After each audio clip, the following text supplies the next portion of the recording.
Chapter 578, Abduction, in the Intis Embassy of the City of Generosity, Byam. Helene sat in front of a dresser, looking at her beautiful yet somewhat frail reflection. She sat there in a daze for several minutes. Her escape from the Black Death had been filled with anticipation and torment. She was afraid that any tiny mishap would cause her to be discovered by pirates or adventurers, causing her to be caught by Vice Admiral Ailment Tracy once again and making her lose all her freedom. She would then never be able to return to her hometown and return to the life she originally enjoyed. Only when she used the meager connections left by her family did she manage to hide inside her country's embassy and obtain a ticket to leave the sea, providing her a little relief. However, this still wasn't enough to make her feel at ease. She believed that everything would only be truly over when she stepped onto the northern continent. With this in mind, Helene couldn't help but raise her right hand and touch her cheeks, which weren't considered fair but was sufficiently healthy. She realized that her exquisiteness had improved significantly since her time as a sea merchant. She felt like time had reversed, making her mistake herself as returning to her days as a young lady. In fact, after entering the Intis Embassy, she had an additional choice other than escaping the sea: cooperate with the Church of Storms, Loans Military, or the Embassy. By using herself as bait, they could capture Vice Admiral Ailment Tracy. But after considerable thought, she finally gave up on this plan. She even begged her family elder, who was an officer in the embassy, to keep the information of her hiding in there from others. Regardless, she ultimately didn't cause me any actual harm. Many a time, she indulged and satisfied me. Apart from every night. But that's only on the surface. Amid her recollections, Helene quickly blushed red. Those intoxicating nights, the fiery passion from having limbs intertwined with each other, and the unimaginable pleasure flashed past her mind, leaving her unable to compose herself. Helene slowly took a deep breath before exhaling. She shook her head and made her pining for freedom, her homeland, and her family occupy her heart again. She once again looked at her reflection and coiled up her drooping red hair. Then, she thickened her eyebrows with makeup and darkened the contours, making her facial features sharper and pronounced. After this round of makeup, Helene looked more androgynous, with a masculine air to her. Finally, she took off her clothes and used a cloth to flatten her chest. She then wore a white shirt, a black vest, men's trousers, and a double-breasted frock coat. Finally, she took a silk hat and wore it on her head, hiding the coiled red hair inside. At this moment, her reflection appeared more like a handsome young man than a lady. Her emerald-like eyes specifically seemed to suit her getup, giving her an alluring level of profundity. Helene patiently waited until someone knocked on her door. She picked up her luggage and walked out the door. She followed the good friend of her senior family member all the way to the side door in the embassy's garden. A carriage was there waiting for her. It was to send her to the harbor, where she would board a liner and head for the Lone Kingdom's Pritz Harbor. There, she would make a detour to return to Intis. Helene had anti-tracking beyond her powers. She carefully observed the surroundings, including the carriage driver. A thin and virile local. Doesn't like wearing hats. His looks are identical to the one I met before. He looks a little nervous, but that's normal. After Helene did her final checks, she thanked her family senior's friend, carried her luggage, and boarded the carriage. As the wheels started to roll, she pursed her lips and looked out the window, watching one Intis parasol tree after another being quickly left behind. This gave her an inexplicable feeling as though she was back in Trier. It was a huge city filled with sunshine, located in the region of the Rhine River and Srenzo River. It was a radiant and enchanting scene with all sorts of roses. It was a place with bustling arts and humanities, a sacred land for artists, musicians, and novelists. That was Intis's capital. After Emperor Roselle rebuilt it, it was in the true sense of the word, a world-class metropolis. It was also Helene's hometown. She grew up there and often cried when she saw it in her dreams. After an unknown period of time, Helene suddenly felt something was amiss. The surrounding streets were turning more deserted and remote. As a sea merchant, although she spent most of her time in the Fog Sea and wasn't too familiar with Byam in the Sonia Sea, being a Sequence 9 hunter made her sufficiently alert. Is this route correct? Helene moved from her seat and carefully asked the carriage driver. She was prepared to jump off the carriage and produce a fireball at any moment. The carriage driver didn't look back as he continued looking forward. He said with a sycophant smile, "Honorable lady, this route is closer, and it's not that easy to get into jams. As you know, Byam was built years ago. Back then, there weren't that many people or carriages. Many streets are narrow. Around noon and in the evening, it's very easy to encounter jams. Walking would be even faster than taking a carriage." Is that so? Helene thought about it and believed his explanation. This was because she had encountered such situations in several cities. Trier is still the best. When Emperor Roselle reformed the old city districts, he had the foresight to widen the roads. There's sufficient space even today. Helene had this thought flash through her mind when she heard the horse pulling the carriage neigh, seemingly in pain. Wait a moment. It seems to have stepped on something. The carriage driver stopped the carriage to the side and jumped off. Helene originally didn't think much of it, but sweeping the area with the corner of her eye, she realized that they were in an uninhabited quiet alley. Her heartstrings tightened as she didn't hesitate to attempt breaking through the carriage walls and escape. Regardless of whether it was an overreaction or not, she believed that it was necessary. At that moment, an intense horror surged out from the bottom of her heart. It felt like she had been locked onto by an extremely hungry monster. The pressure she felt at a spiritual level left her hesitant. She didn't dare to rashly take action. Following that, she heard a deep voice. "I won't harm you. I have some questions for you." Helene's mind raced as she quickly considered the options placed before her. Ultimately, she didn't rashly escape. She sat back in her spot under the tremendously terrifying pressure. She planned on assessing the situation first before adjusting her plans.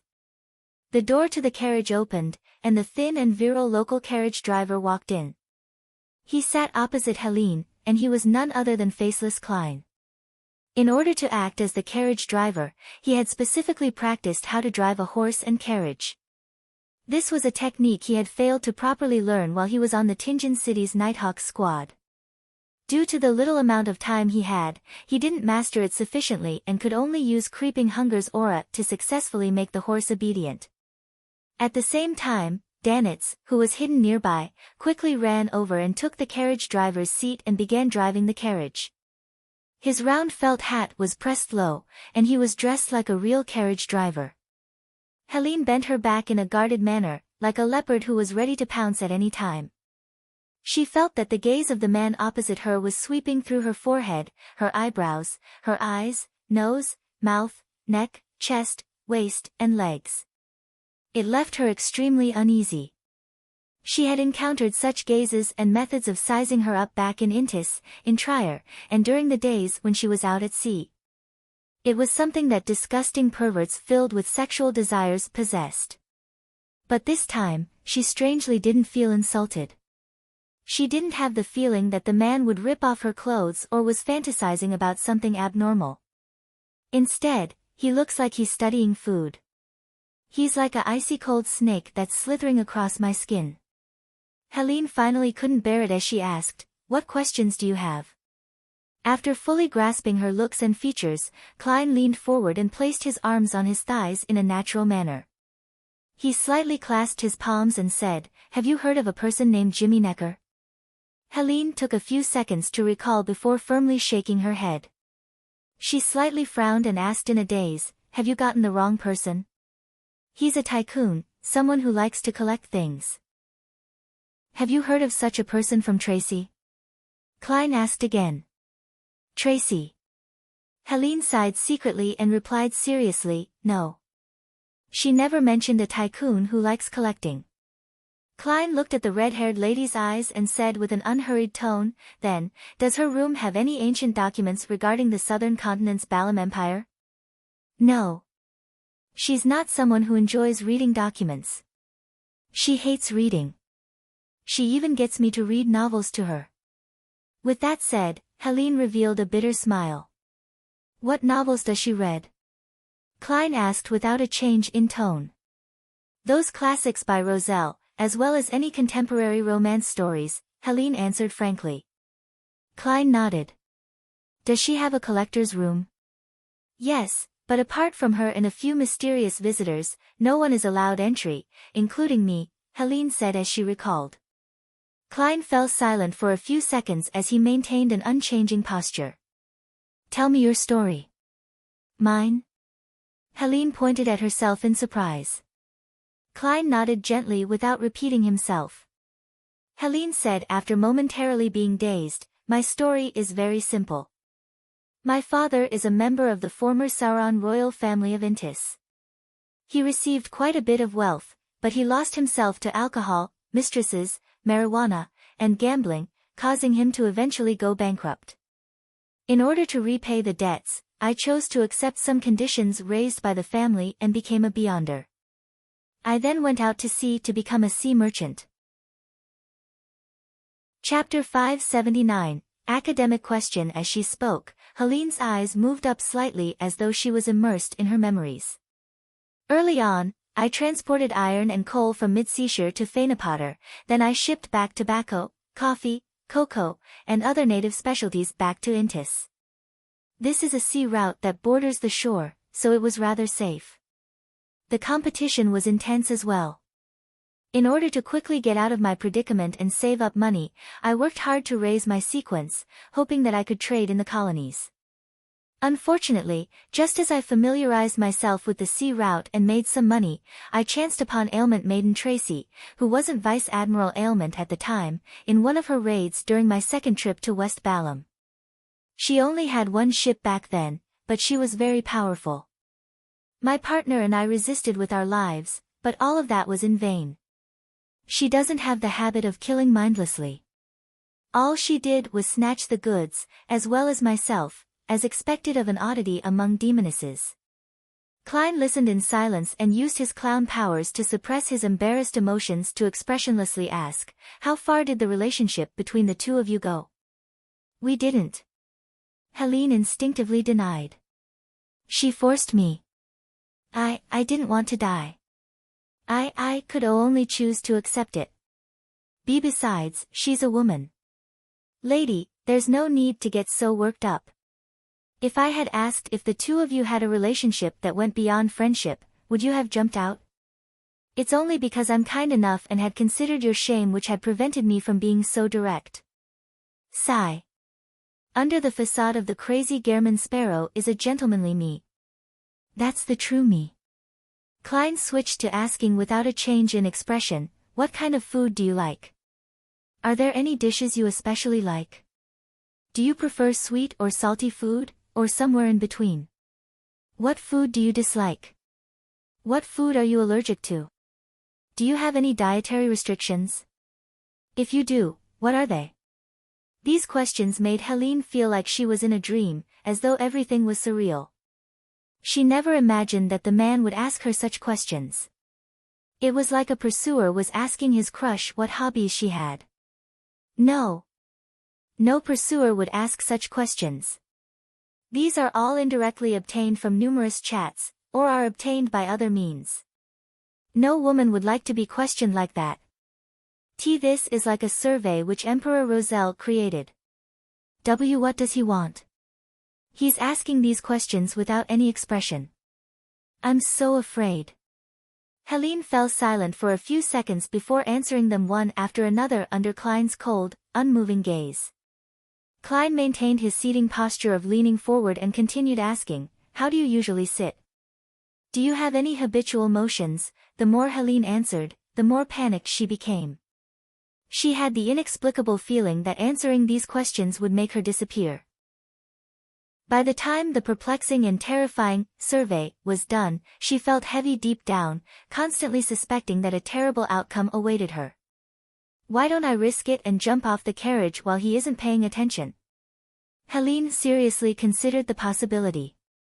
However, the man didn't seem to have any indication of attacking her, and this made her indecisive. She felt that there was hope to resolve the matter amicably. After grasping Helene's personality, habits, and preferences, Klein turned the topic towards Vice Admiral Ailment. "What do you know of Tracy?" Helene fell silent as her mouth quivered a few times. She couldn't bring herself to speak. After the carriage continued on for quite a while, it was only then that she finally smiled ruefully. "She possesses excellent combat abilities. She's good at infiltration and curses, with her being capable of turning invisible and becoming light. She grasps the means of swapping bodies with a mirror or magic staff, as well as black flames and frost.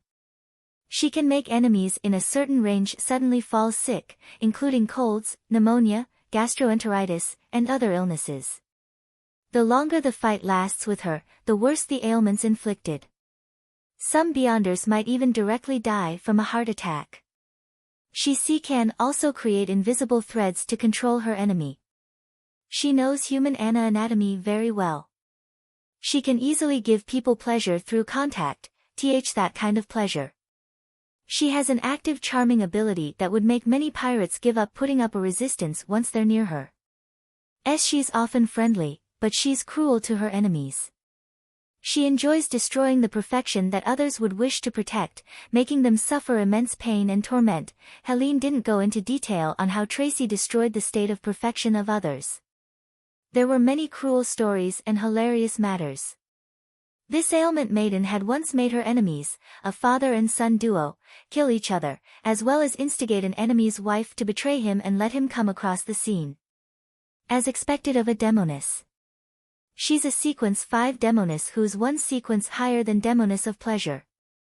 Klein gained a basic grasp of Tracy's combat style, and he calmly asked again, "Does she have any mystical items?" "Yes. A bangle that's inlaid with diamonds. As long as she wears it, it's very difficult for Tracy to be injured." Helene hesitated before revealing Vice Admiral Ailment's secret. Klein asked a few other detailed questions as he straightened his body a little. "Tracy is helping the Demoness sect perform human trafficking." This was something he took great notice of when he heard Vice Admiral Iceberg Edwina mention it. The Demoness sect cooperated with Sanguil, and it was related to the royal family. It involved an underground ruin whose location was unknown. Tracy helped them in the human trafficking. Balin, who was pointed out by the Hanged Man, was someone who orchestrated numerous disappearance cases of slaves and the disappearance of primitive tribes in the southern continent. With him appearing at the underground ruins, he would be a member of the upper echelons. The biggest human trafficker, Capim, had Beyonders who were of the Arbiter pathway protecting him. And this is a pathway controlled by the Lone and Phaenopotter royal families, as well as their military. All of these matters that Klein was aware of linked together to form a line, but he wasn't sure what it actually exposed. Vice Admiral Ailment Tracy was a breakthrough point. "What Demoness sect?" Helene asked in puzzlement. "You don't have to know," Klein calmly replied. "If you don't know what a demoness is and end up suspecting that the extremely charming Vice Admiral Ailment who gives you pleasure is a dirty and savage man, then I'm afraid that you would have lost control on the spot." "You don't have to thank me. I'm a good person," Klein lampooned inwardly. Helene suppressed her puzzlement and said while recalling, in recent years, she's been busy shipping slaves. The other end of the trade is crazy Captain Connors Victor. Rumor has it that he and many human traffickers and slave merchants in Lone have a deep partnership. Crazy Captain Connors Victor. Klein remembered the nickname and name. He nodded and no longer spoke in a heavy voice. Instead, he said in a relatively gentle voice, "Did you involve yourself in such matters? Such as being a part-time pirate?" This very polite and amiable tone left Danitz trembling for some baffling reason.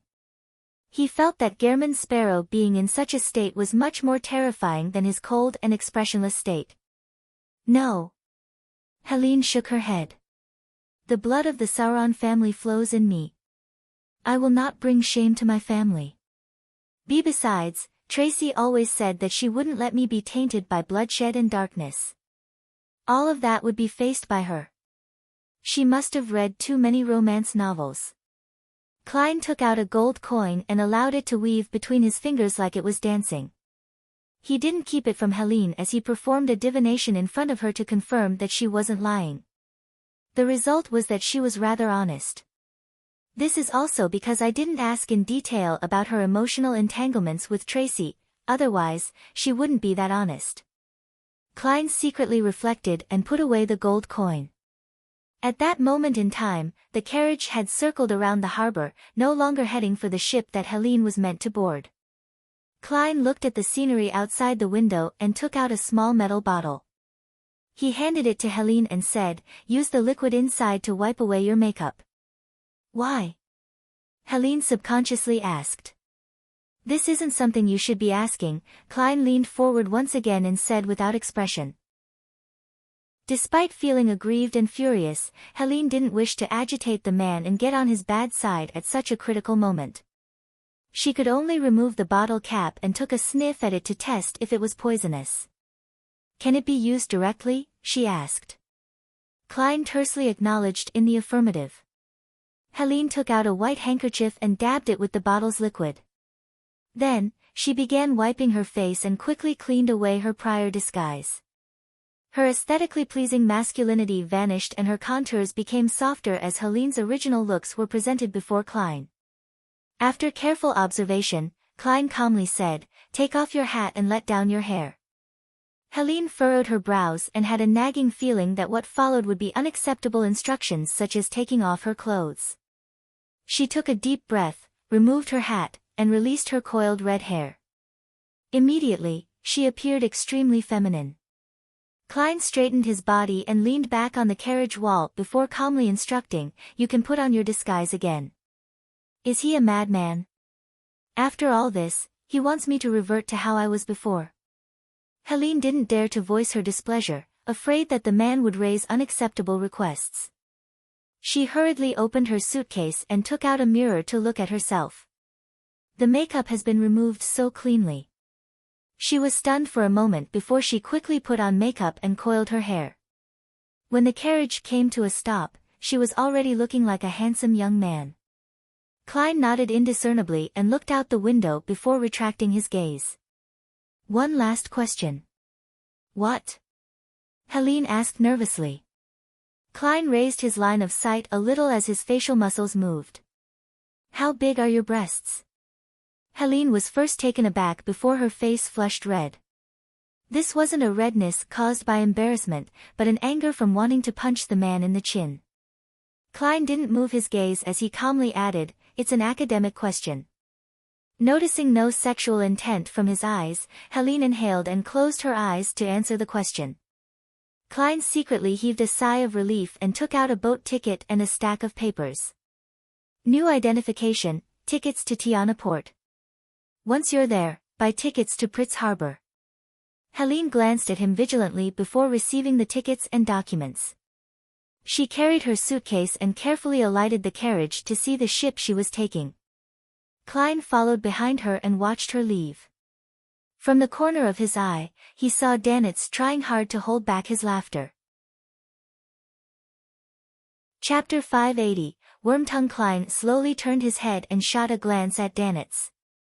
The pirate with a bounty of 5,500 pounds immediately shut his mouth and clamped up. It was as though nothing had happened.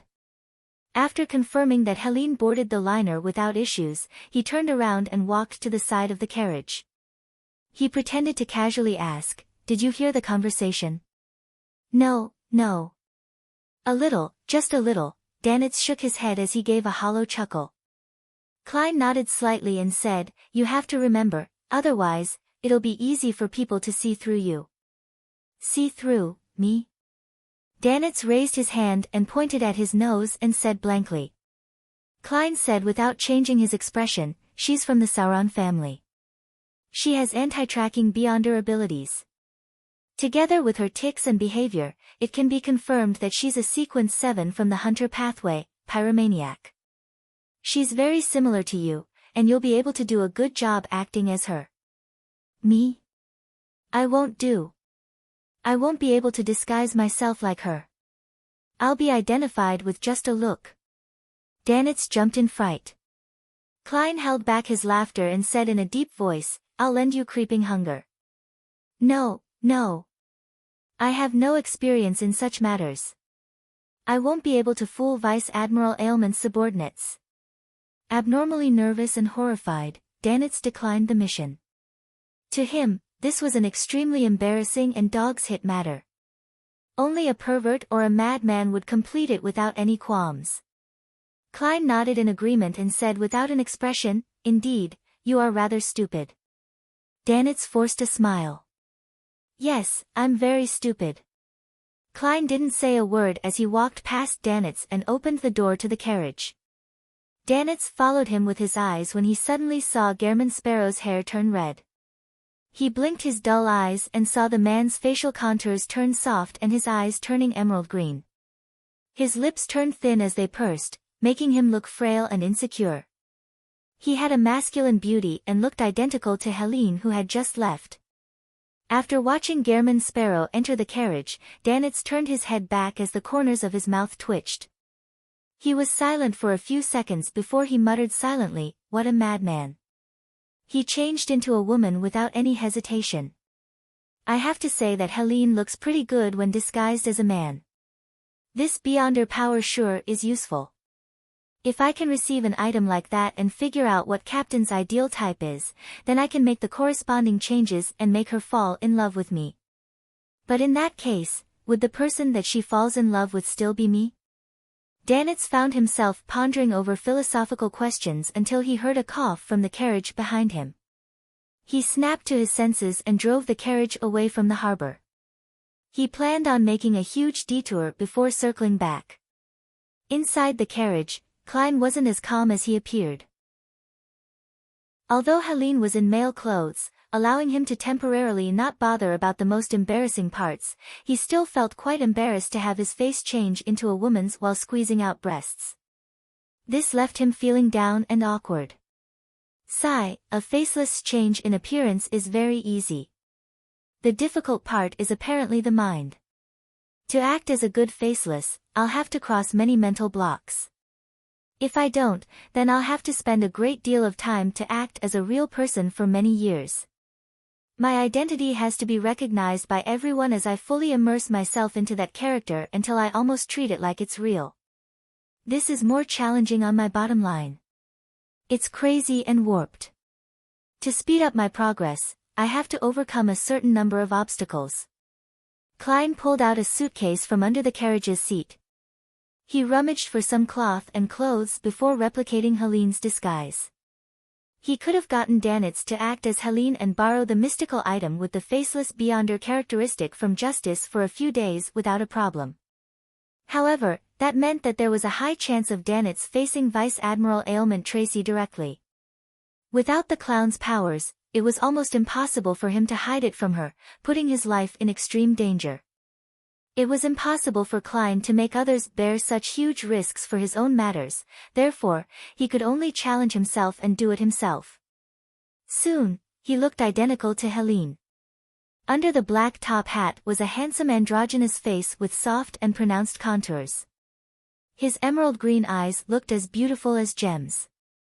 He adjusted his build, making himself shorter by a few centimeters and narrowing his shoulder width. His frame shrank and he looked like he had lightened significantly. His current appearance quickly surfaced in Klein's mind with his clown powers.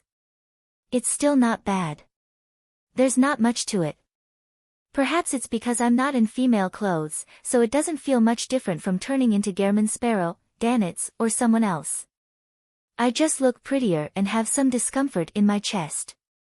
If I look like that on Earth, I wouldn't have needed to worry about not having a girlfriend, he mocked and consoled himself as he curled the corners of his mouth. What looked like a normal action on Gehrman Sparrow now looked pitiful and sorry. Fuck. Klein cursed silently as he quickly adjusted his state of mind. Bit by bit, he immersed himself into the state of true acting. With the passage of time, he discovered that the resistance he had lessened significantly. Following that, he felt relaxed and calm as though the potion had harmonized itself further. And that meant that the speed of his digestion would speed up. It really is useful. Klein said silently as he got up and took 4 steps counterclockwise. He went above the gray fog and once again confirmed the danger level of his upcoming operation. After returning to the real world, he switched to using Helene's voice and deliberately suppressed it. Head to Pier 6 at the harbor.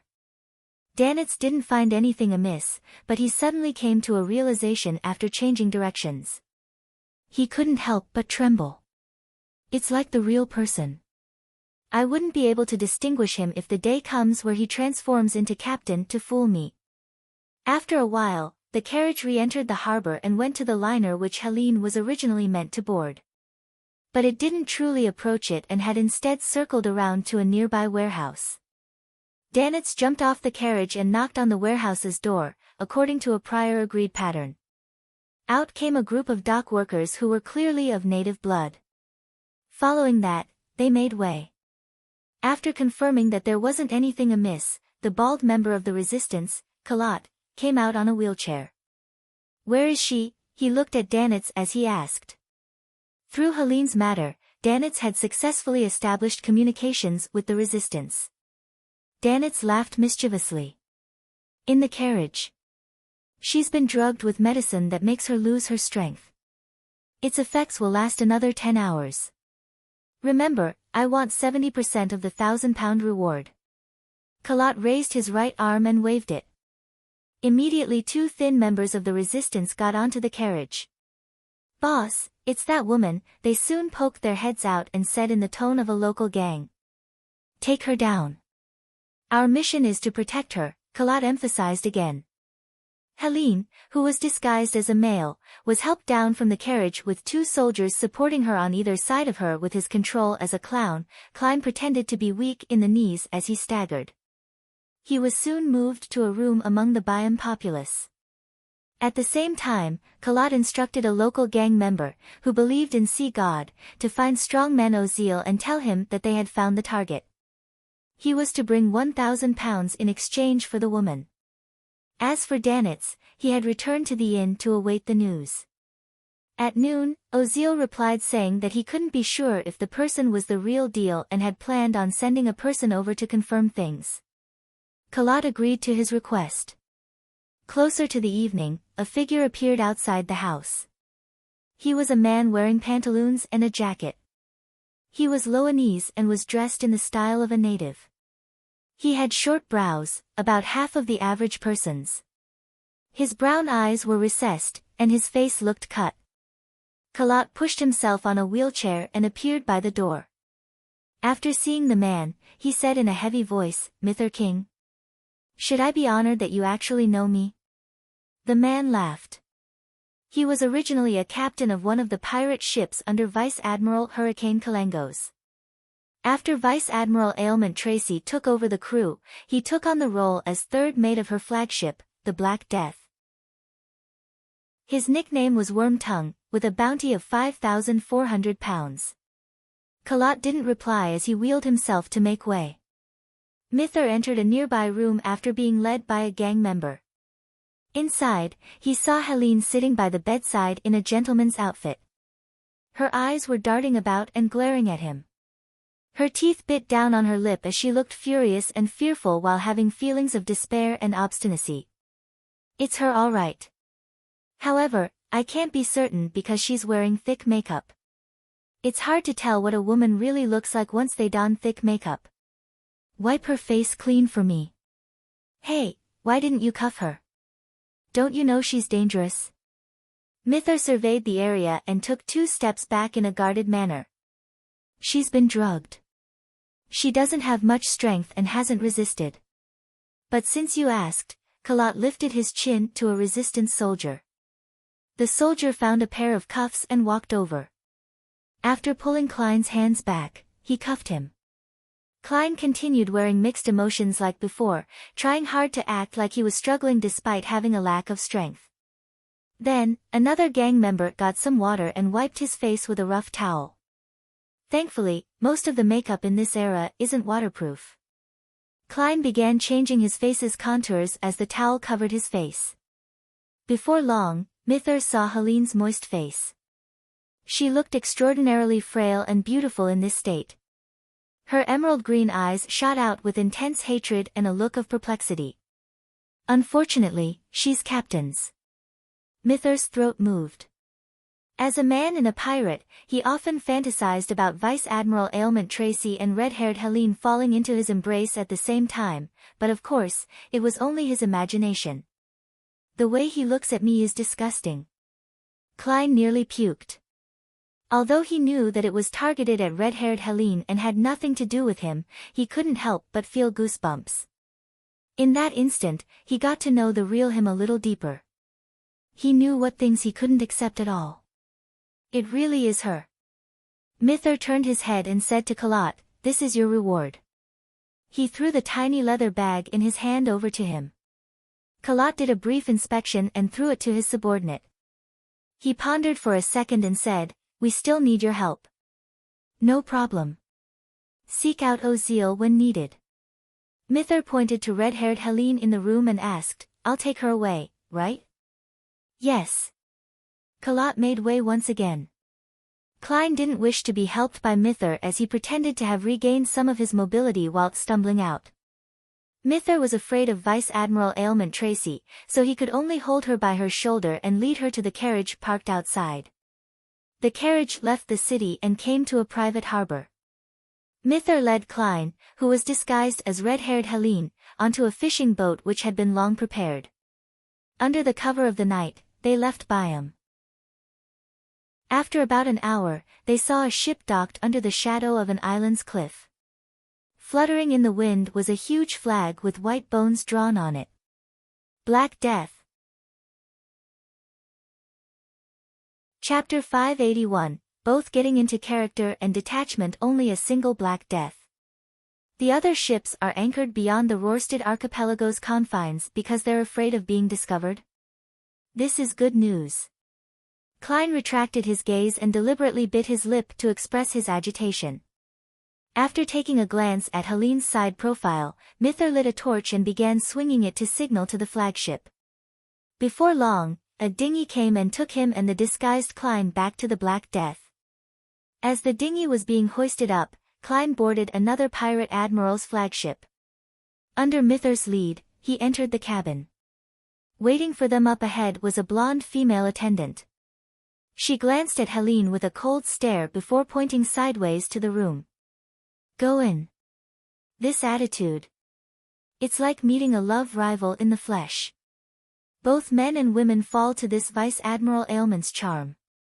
The cuffed Klein instantly increased his vigilance as he wore a heavy expression and followed the blonde female attendant into the room. He originally believed that he would immediately meet Tracy and obtain a chance to meet her in private.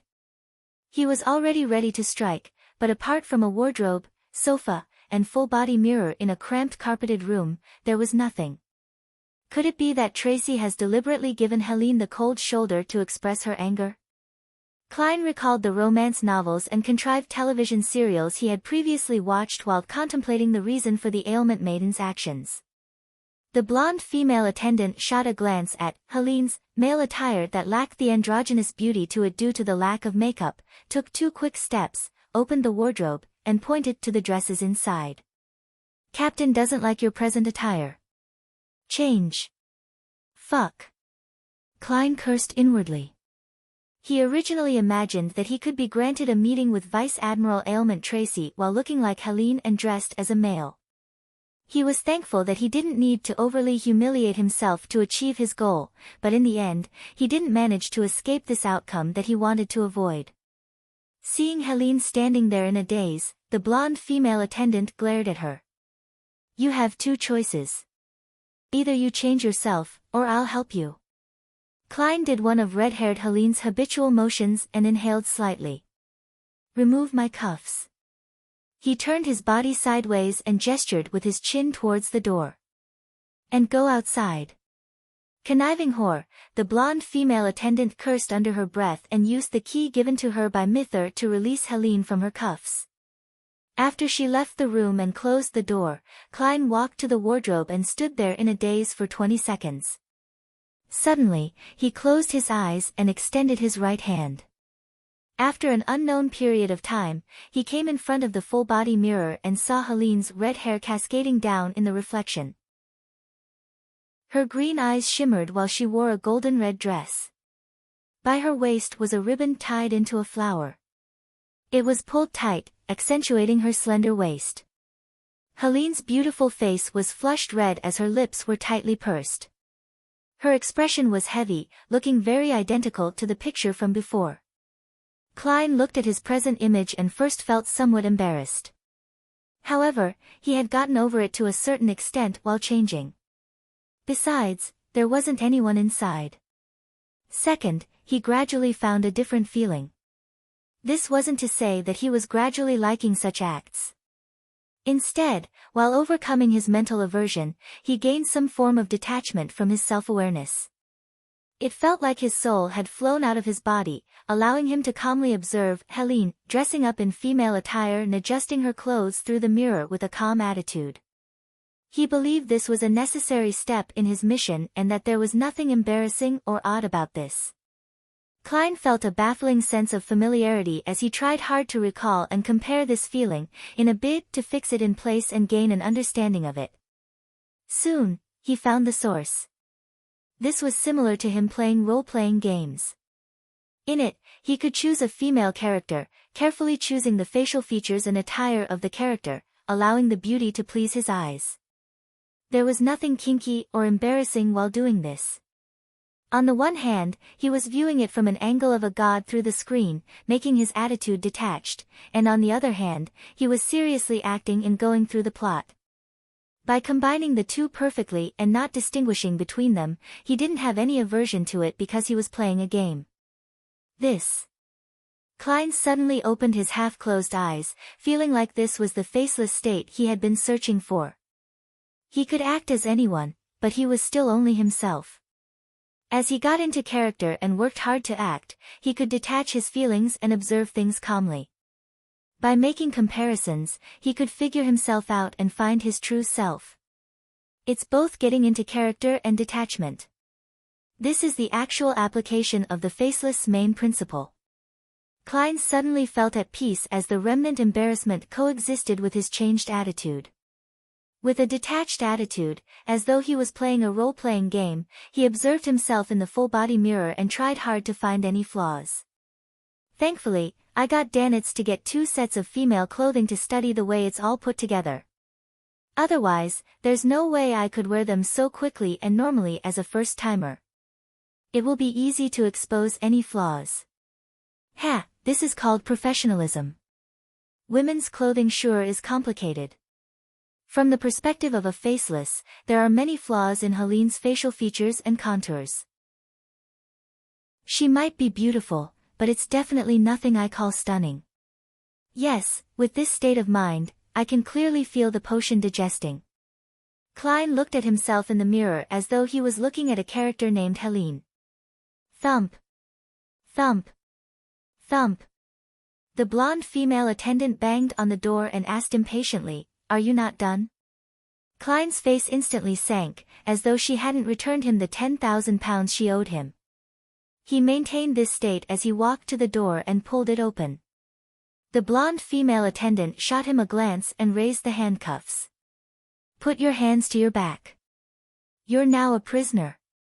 As red-haired Helene was on the Black Death, she wasn't afraid that she would bring her any harm. All she wanted was to humiliate her as much as she could. Klein grunted and half-turned his body, putting his hands to his back. He felt relaxed because the woman wasn't paying too much attention to his attire. After putting on the cuffs, he was led by the blonde female attendant to the entrance of the captain's cabin. The door was half open, allowing a fragrance of warmth emanate outside. It wasn't too strong, but it was sufficiently long-lasting. It was a scent that kept pulling one back as they would involuntarily wish to head to bed for pleasure. The blonde female attendant knocked on the door and was just about to say a word when a gloomy but sufficiently beautiful female voice sounded from the inside. "Let her come in alone." The blonde attendant's face instantly sank as she pushed open the door, signaling with her eyes for Klein to enter. The moment of truth is here. Klein took a deep breath and stepped into the room. The door behind him closed with a thud, isolating the inside from the outside. Klein walked across the thick carpet and, using the candlelight from the golden candle racks, saw a rather beautiful lady sitting behind a desk while leaning back. She was wearing beige trousers with her feet extended diagonally while crossed. Her brows were long and straight, and her azure blue eyes were sharp and bright. She wore a white linen shirt, allowing her intimate body to faintly peek through. Raven black curled hair cascaded down to hide the critical bits, making Klein instantly feel uncomfortable. Upon seeing red-haired Helene enter, Vice Admiral Ailment Tracy raised her left hand and asked with an ambiguous smile, "Tell me, how should I punish you?" She held a black leather whip in her hand. "Ma'am, there's always room for discussion." Klein lampooned to resist his discomfort. His eyes first moved upwards before leveling towards her. He said without a hint of emotion, "Returning to this place is already the greatest punishment. Anything else is just a bonus." "You're as stubborn as usual, yet always so indecisive." Tracy stood up. She was tall and slender, and under the illumination of the candlelight, her figure's shadows danced with extreme charm. She held back her smile and walked towards red-haired Helene, with the leather whip in her left hand. She didn't have an ounce of doubt. During this process, Klein noticed that she wore a bangle with inlaid diamonds on her right wrist. The mystical item described by Helene. It can reduce most forms of damage. Klein, who had originally planned to take action the moment the gap between them narrowed, held back his urge. "Oh, they cuffed you. That's nice. We haven't played such a game before," Tracy said with a smile, but her azure blue eyes seemed to be a stormy ocean that was gathering strength. "Ma'am, your lines are quite terrible." Klein pursed his lips tightly and didn't say a word. Tracy came in front of him and raised her right hand to slide down his cheek. "Returning is the greatest punishment." As she spoke, her eyes turned misty, looking extremely alluring. "You usually don't seem to think so. Although you always resist in the beginning, you're often more passionate than me towards the end." Before she finished her sentence, Klein pulled out his left hand from the handcuff, and he grabbed the bangle on her wrist in a manner that was as fast as lightning. He then violently swiped it down. At the same time, that hand turned a shade of gold. Klein's green and deep eyes suddenly lit up with two bolts of lightning. This was creeping hunger. This was psychic piercing. And the ability to pull his hand out of the cuffs was a magician power. It was the bone-softening power which Klein very seldom used. He had long made plans and preparation for what he would do after infiltrating. It was to find a chance to be alone with Vice Admiral Ailment Tracy and assassinate her without holding back. Only by doing so did he have a chance of defeating a pirate admiral. Only by doing so could he severely injure and capture her. And even if it couldn't be done, he didn't mind killing her. He was already very accustomed to channeling spirits above the gray fog. He wasn't afraid of not being able to obtain the intelligence he needed. A human trafficker didn't deserve any pity.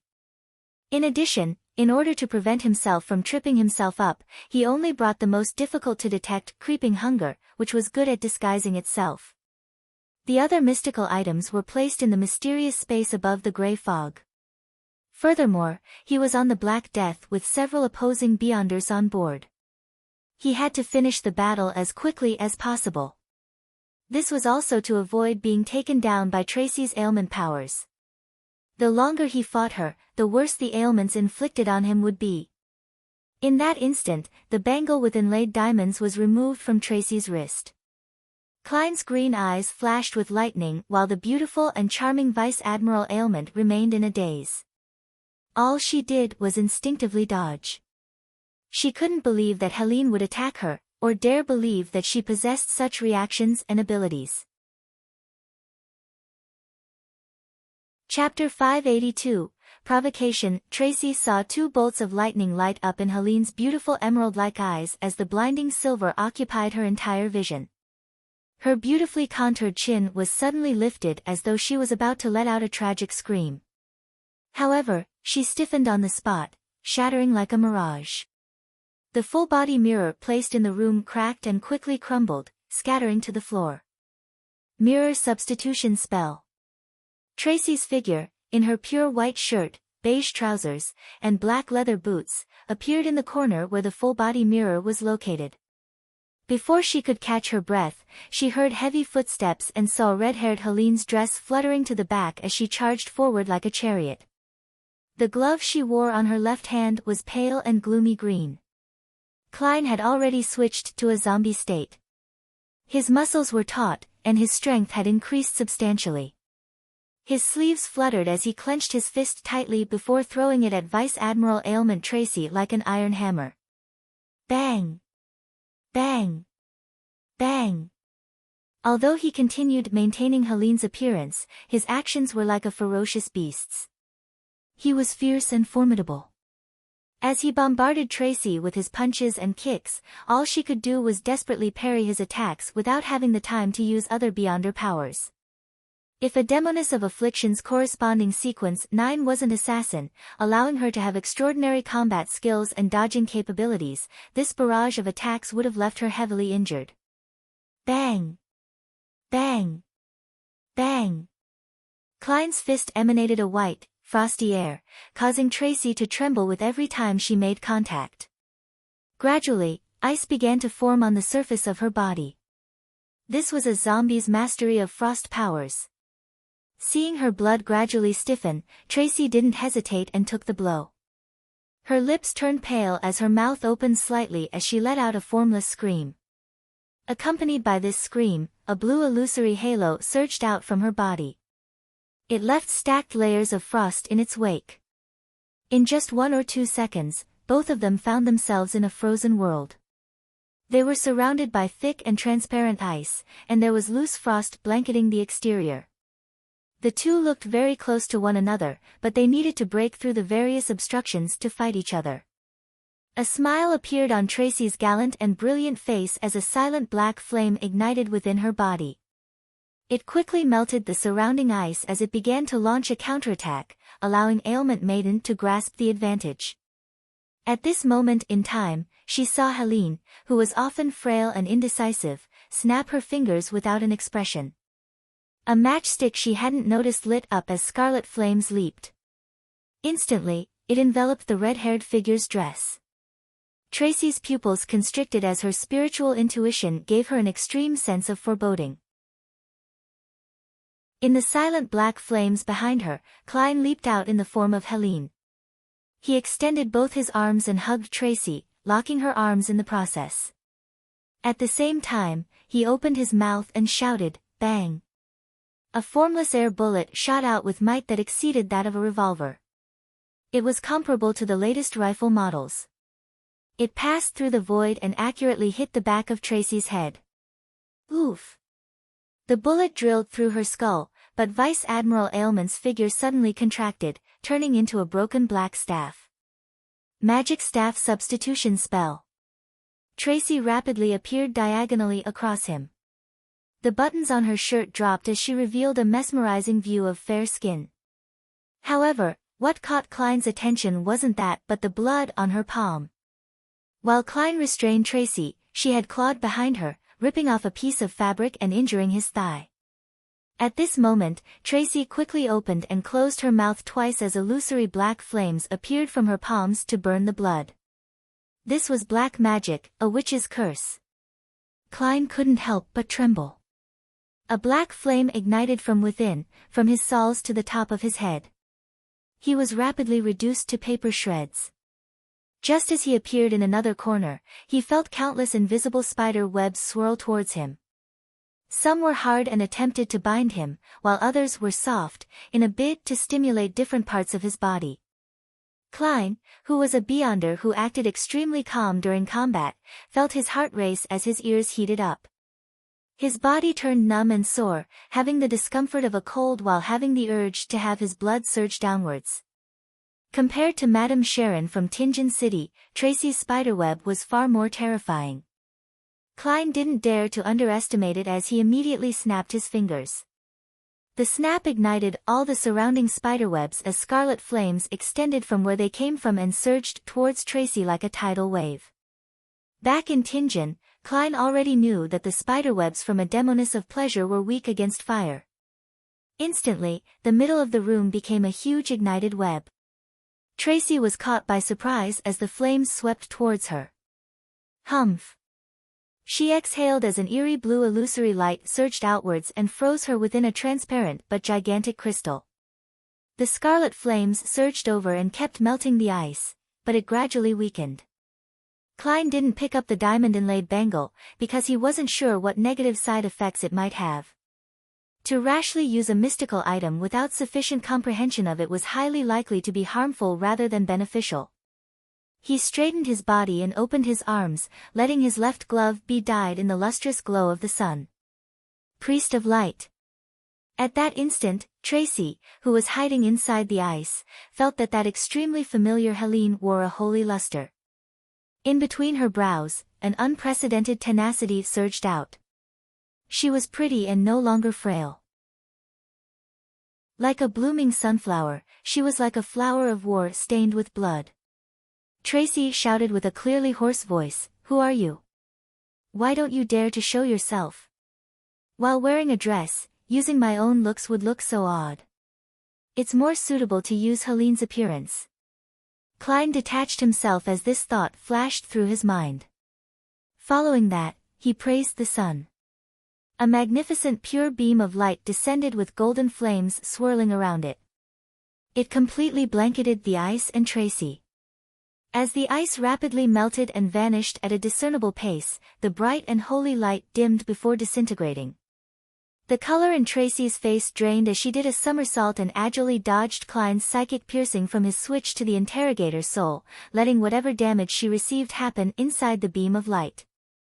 The light of holiness was strong against the undead and corrupt, so it was only considered an ordinary sequence 5 strike on a demoness. Bang! Bang! Bang! Tracy did multiple somersaults and dodged Klein's air bullets, leaving holes in the carpet.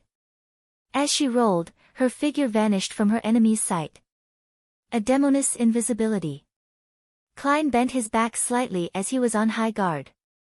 He then used his spiritual perception and his sense of danger as a clown to seek out Tracy's location. However, he was unable to find her in that short amount of time. Furthermore, his forehead was heating up and his lungs were burning. His throat hurt and itched. He nearly couldn't keep himself from coughing any longer. No, I can't let this drag out any longer. Klein's thoughts raced as he suddenly laughed deeply. He then used a stiff male's voice and said, "Helene told me your secrets. She also told me all of her secrets." Before he finished his sentence, his spiritual perception was triggered. This was because he discovered an intense emotional fluctuation in a particular corner. The emotions of rage and hatred were impossible to hide from him. Klein immediately turned around and looked over. Instantly, layers of golden scales appeared on his left glove. His eyes were tainted with a pale gold color as his pupils turned vertical. Silently, Tracy's figure was outlined as she wore a painful and twisted expression. Her extremely feminine raven-black curly hair grew uncontrollably as they spread in every direction. Psychiatrist's frenzy. Tracy, whose emotions had been stirred, nearly broke down when faced with such an attack. She temporarily lost her reasoning. Klein took the opportunity and snapped his fingers. An air bullet crossed the distance between them, heading straight for Tracy's face that remained beautiful despite the twisted expression. Suddenly, a wisp of thick, raven-black hair swept over, changing the trajectory of the air bullet. It struck Tracy in the left shoulder, causing her clothes to tear and blood to spurt. Even her bones were exposed. Ah! Tracy let out a shrill cry as immense amounts of black flames spewed out of her body and enveloped her. Following that, thick ice crystals formed outside the black flames. Beyond it, raven-black curly hair that frantically grew wrapped Tracy, the black flames, and the ice in thick layers. It seemed to form a gigantic cocoon made of human hair. Bang! Bang! Bang! Klein's air bullets shot out one after another, but they only penetrated the black hair and got stuck in the ice. He paused and made his left glove emit the brilliance of the sun. At that moment, his throat itched. Unable to control himself any further, he began coughing violently. He failed to produce the attacks he was preparing to deliver. Inside the black-haired cocoon, Tracy had recovered her senses. She raised her voice and shouted sharply, "Enemy assault! Enemy assault!" At that instant, Klein paused for a second. In his moment of adrift thoughts, he felt as though he had returned to Backlund, returning to the first time he encountered the devil dog. He knew he wasn't its match and could only shout, "Murder," and "Save me," before successfully escaping from the danger. At that moment in time, Tracy's cries had the same effect. Even if there weren't a dozen Beyonders on the Black Death, the number was close to that. Furthermore, there were relatively many Beyonders of relatively high sequences. Indeed, killing a pirate admiral in a short period of time is too difficult, even if it's an assassination. Klein coughed twice and snapped his fingers. He stopped attacking and hesitating. He turned and ran for the window in the captain's cabin. The last thing he noticed was the diamond-inlaid bangle, but he didn't dare to retrieve it. Firstly, he was afraid that the severe negative effects would affect his escape, and secondly, he was afraid that Tracy would be able to lead a bunch of Beyonders to pursue him with the help of the item's location after she recovered. A pursuit at sea would then unfold. "I can't be greedy." Klein turned his head and smashed through the window and fell onto the deck. Two pirates happened to come over as they thrust their cutlasses forward. Oof! Oof! Their cutlasses pierced through a paper figurine. Klein's figure instantly appeared behind one of the pirates, as he extended his left hand, opening up a ferocious and creepy mouth on his palm. Creeping hunger bit down on its food, while Klein lifted the pirate up before other Beyonders rushed over. He took wide steps and ran to the shipboard. Under gunfire, he plunged into the dark sea under the night sky. Chapter 583, Contingency Plan. The ice-cold water instantly inundated Klein, drenching his golden-red dress and making him sink like a rock. At the same time, creeping hunger had already finished eating the pirate, lightening his load. Klein didn't attempt to float up and had instead continued sinking downwards. He could faintly hear splashing sounds across the distant waves. Apparently, pirates from the sailor pathway had engaged in pursuit. This was their home ground. They could act like fish in such environments for a very long period of time. Klein wasn't alarmed. As a magician who never performed unprepared, he had obviously thought of his escape plans if he met with failure. After all, there was nothing guaranteed about such matters. To do his best acting as Helene and not be discovered by Vice Admiral Ailment Tracy, he had not only left the other mystical items and cache above the gray fog, but he had even done so for the charms that came under the water and wind domain that he recently made. However, this didn't affect him. As a god, a blessed, and a believer trinity, he had many miraculous methods to deal with the corresponding situation. He quickly made creeping hunger turn pale and be dyed in a gloomy green. The surrounding seawater froze, forming layers of frost. Before the frost completely turned into ice, Klein spread his wing muscles and spread out his arms. With the strength of a zombie, he shattered the frost, sending them slightly further away. This way, he temporarily produced a narrow space that didn't have any seawater around him. The water instantly surged backwards to fill the space. Klein extended his left palm and released the terrifying cold and spread it out, creating layers of ice walls. For a brief moment, he seemed to be encased in an ice prison. He could stand in it and produce sound, but he was only limited to that tiny space. Klein immediately took tiny steps in a counterclockwise fashion while murmuring, "Blessings stem from the celestial worthy of heaven and earth," before rapidly letting his spirit body go above the gray fog. Just as his body appeared at the fool's high-back chair, he immediately picked up the sea god's scepter which he had placed on the table. Without needing to identify anything, he selected the point of light representing Gehrman Sparrow, who had recently been promoted to a believer of sea god. Through a previously established connection, he raised the short milky white scepter and made the blue gems on it emit a blurry luster. He replied to his believer, and augmented himself with all sorts of spells, including but not limited to underwater breathing, freedom of movement, and pressure resistance. Finally, he used a paper angel to interfere with any divination. He then ordered the nearby undersea creatures to help protect Gehrman Sparrow's escape. After doing all of this, Klein didn't delay and had immediately returned to the real world and gained control of his body. At that moment, the seawater's pressure had crushed the constantly melting ice wall and had retaken that independent space. However, Klein could already breathe easily and swim rapidly. Through the rippling but crystalline water, he saw fishes swimming towards him. A dark shadow rose up from beneath his feet as an unknown behemoth rapidly rose. It was a strange brownish-red creature that looked like a squid. It was so massive that its tentacles were enough to bind an entire ship. It spewed black ink and instantly dyed the surrounding sea black. The few sailor pathway beyonders who were pursuing Klein instantly saw black as their bodies turned numb. Unclear of what was happening, they immediately floated to the surface and dealt with the abnormalities in their bodies. By the time they dived down again to find the enemy, they had already lost track of Klein. At this moment, Klein was swimming at the bottom of the sea with great satisfaction. He even had the time to divert his attention to recall his failed operation and reflect on what he had done. I had sufficient preparations to act as Helene. Even Tracy, who had shared numerous nights with her on the same bed, couldn't instantly see through me. It accelerated the digestion of the potion.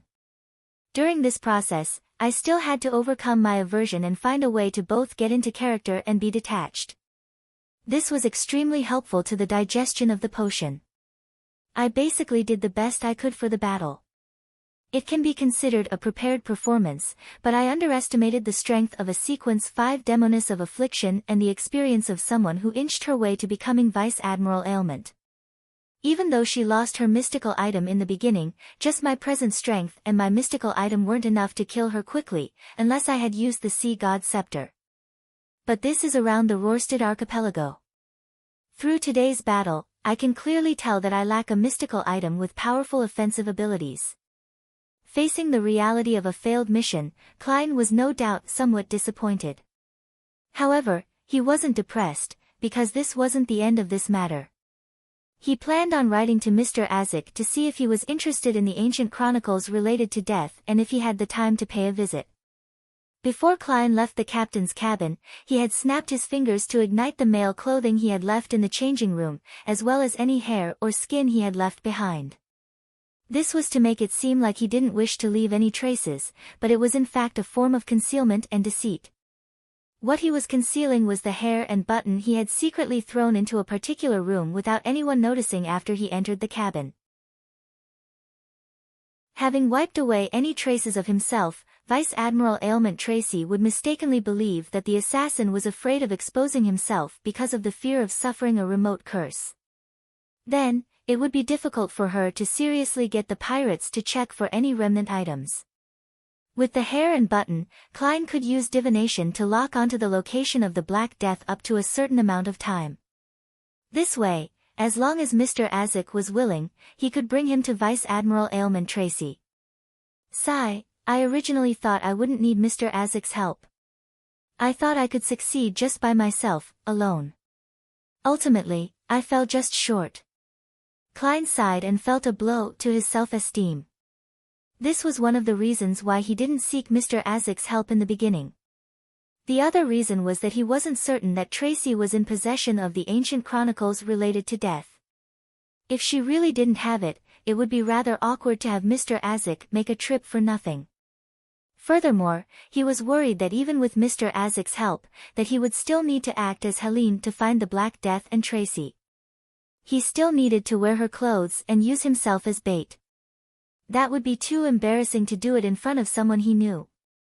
In fact, if it wasn't to obtain intelligence and solely to eliminate Vice Admiral Ailment Tracy, it would have been a lot simpler.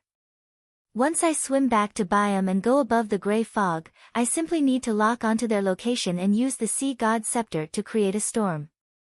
This isn't to say that a huge area of attack blast will definitely kill Tracy on the spot, but it will attract Sea King John Cotman's attention. When the time comes, the Black Death's location would be exposed to the Church of Storms. Sea King will happily take down Ailment Maiden. Klein shook his head with self-deprecating mockery. With his seer's spiritual intuition guiding him, he rapidly swam towards the shore. On the Black Death, Tracy removed her layers of defense and walked to the diamond-inlaid bangle, in her damaged, blood-stained clothes. She bent down to pick it up. What a cautious attacker. I might not even be comparable to her back when I was an assassin. No, him. Tracy suddenly clenched her teeth. This wasn't because she nearly died at his hands, but because he had sensed that the man had done something to Helene. According to the way Emperor Roselle put it, she suspected that there was something green growing on her head. Helene, are you really that cold and heartless? No, perhaps she was forced. Tracy turned her head to look at the nasty wound on her left shoulder as she felt the heart-wrenching pain. If not for the strengthening of her physique brought about by the assassin and instigator sequence, with a significant enhancement in subsequent sequences, just that one blow alone could have made her lose her entire arm. She would be like those pirates who had their arms blown off by rifles.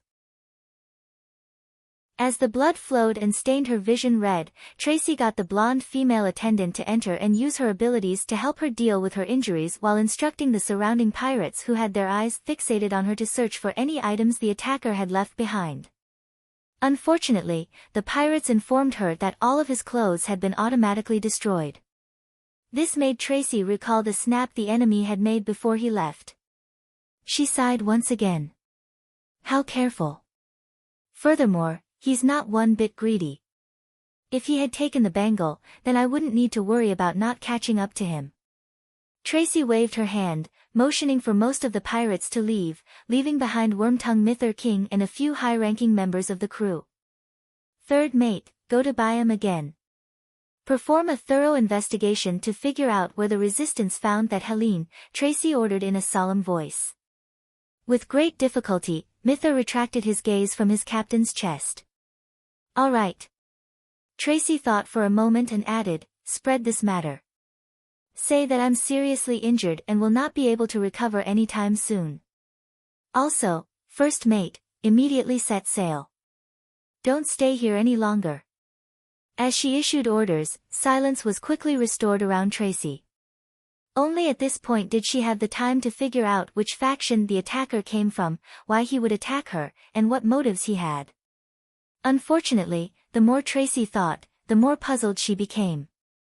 She had no idea what the truth was. Although she had many enemies, none of them possessed similar powers.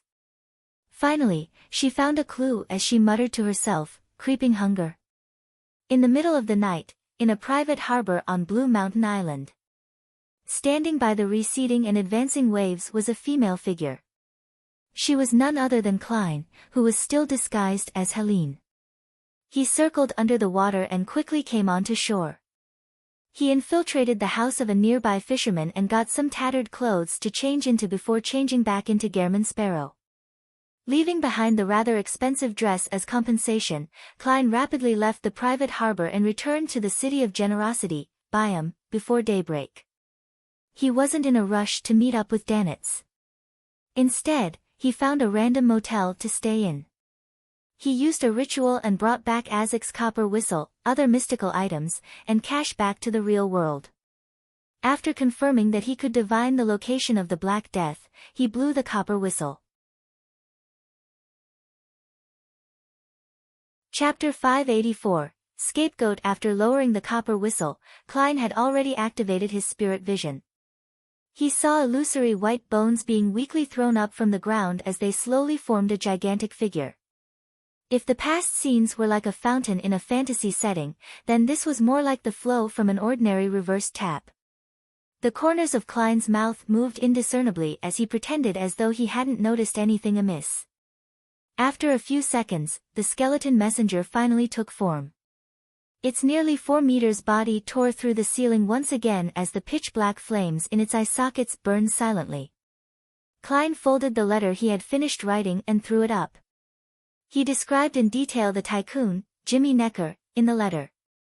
He mentioned the connections between the death chronicles found in the southern continent's Balam Empire's mausoleum, as well as the connection the item had with Vice Admiral Hurricane Kalengos and Vice Admiral Ailment Tracy. He also mentioned how he had successfully sneaked in, and although his assassination had failed, he had left behind something that could be used to determine the location of the Black Death. Of course, he didn't go into detail how he sneaked in. He had only roughly recounted Vice Admiral Ailment Tracy's combat techniques and style. After the messenger caught the letter with a swipe that could send an adult human flying, Klein coughed and cleared his throat. "I already have a messenger." The pitch-black flames in the skeleton messenger's sockets clearly flickered before its body collapsed like a waterfall before drilling into the parquet. "You don't have to be afraid of becoming my messenger anymore, right? Am I that detestable to your kind?" "Yes. These messengers from the underworld probably can't bear to leave Mr. Azek. After all, that's a direct descendant of death. There might not even be any skip in the generational line. You want to cozy up with someone powerful. I get it." Klein was just about to pack up and check out when his nose itched suddenly and sneezed. Achoo! Achoo! Cough! Cough! Cough! Mucus flowed out as he coughed. His forehead slowly but decisively began burning with heat. "Oh no! Vice Admiral Ailment's ailment is still lingering in my body. And I confronted a 10 degrees Celsius cold wind in order to return to Biome. I really fell ill as a result."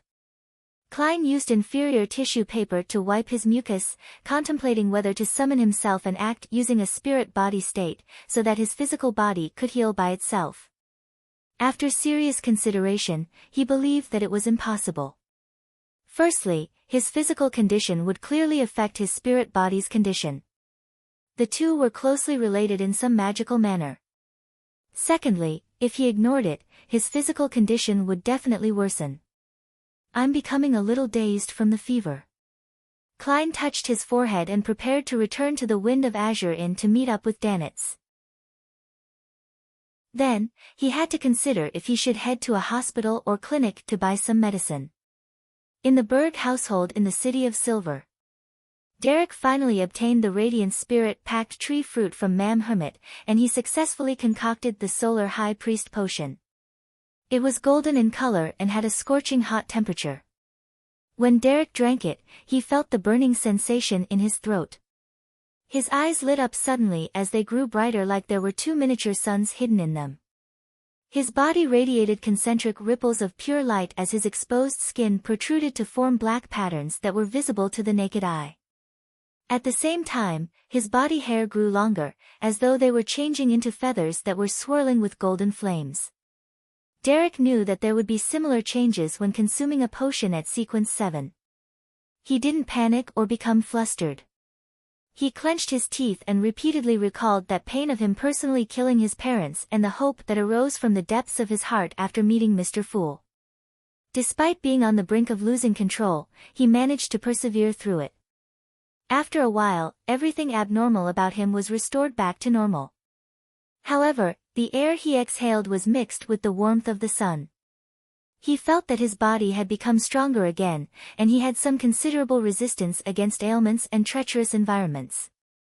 However, that wasn't the main point. Derek liked the various theurgical knowledge that appeared in his mind.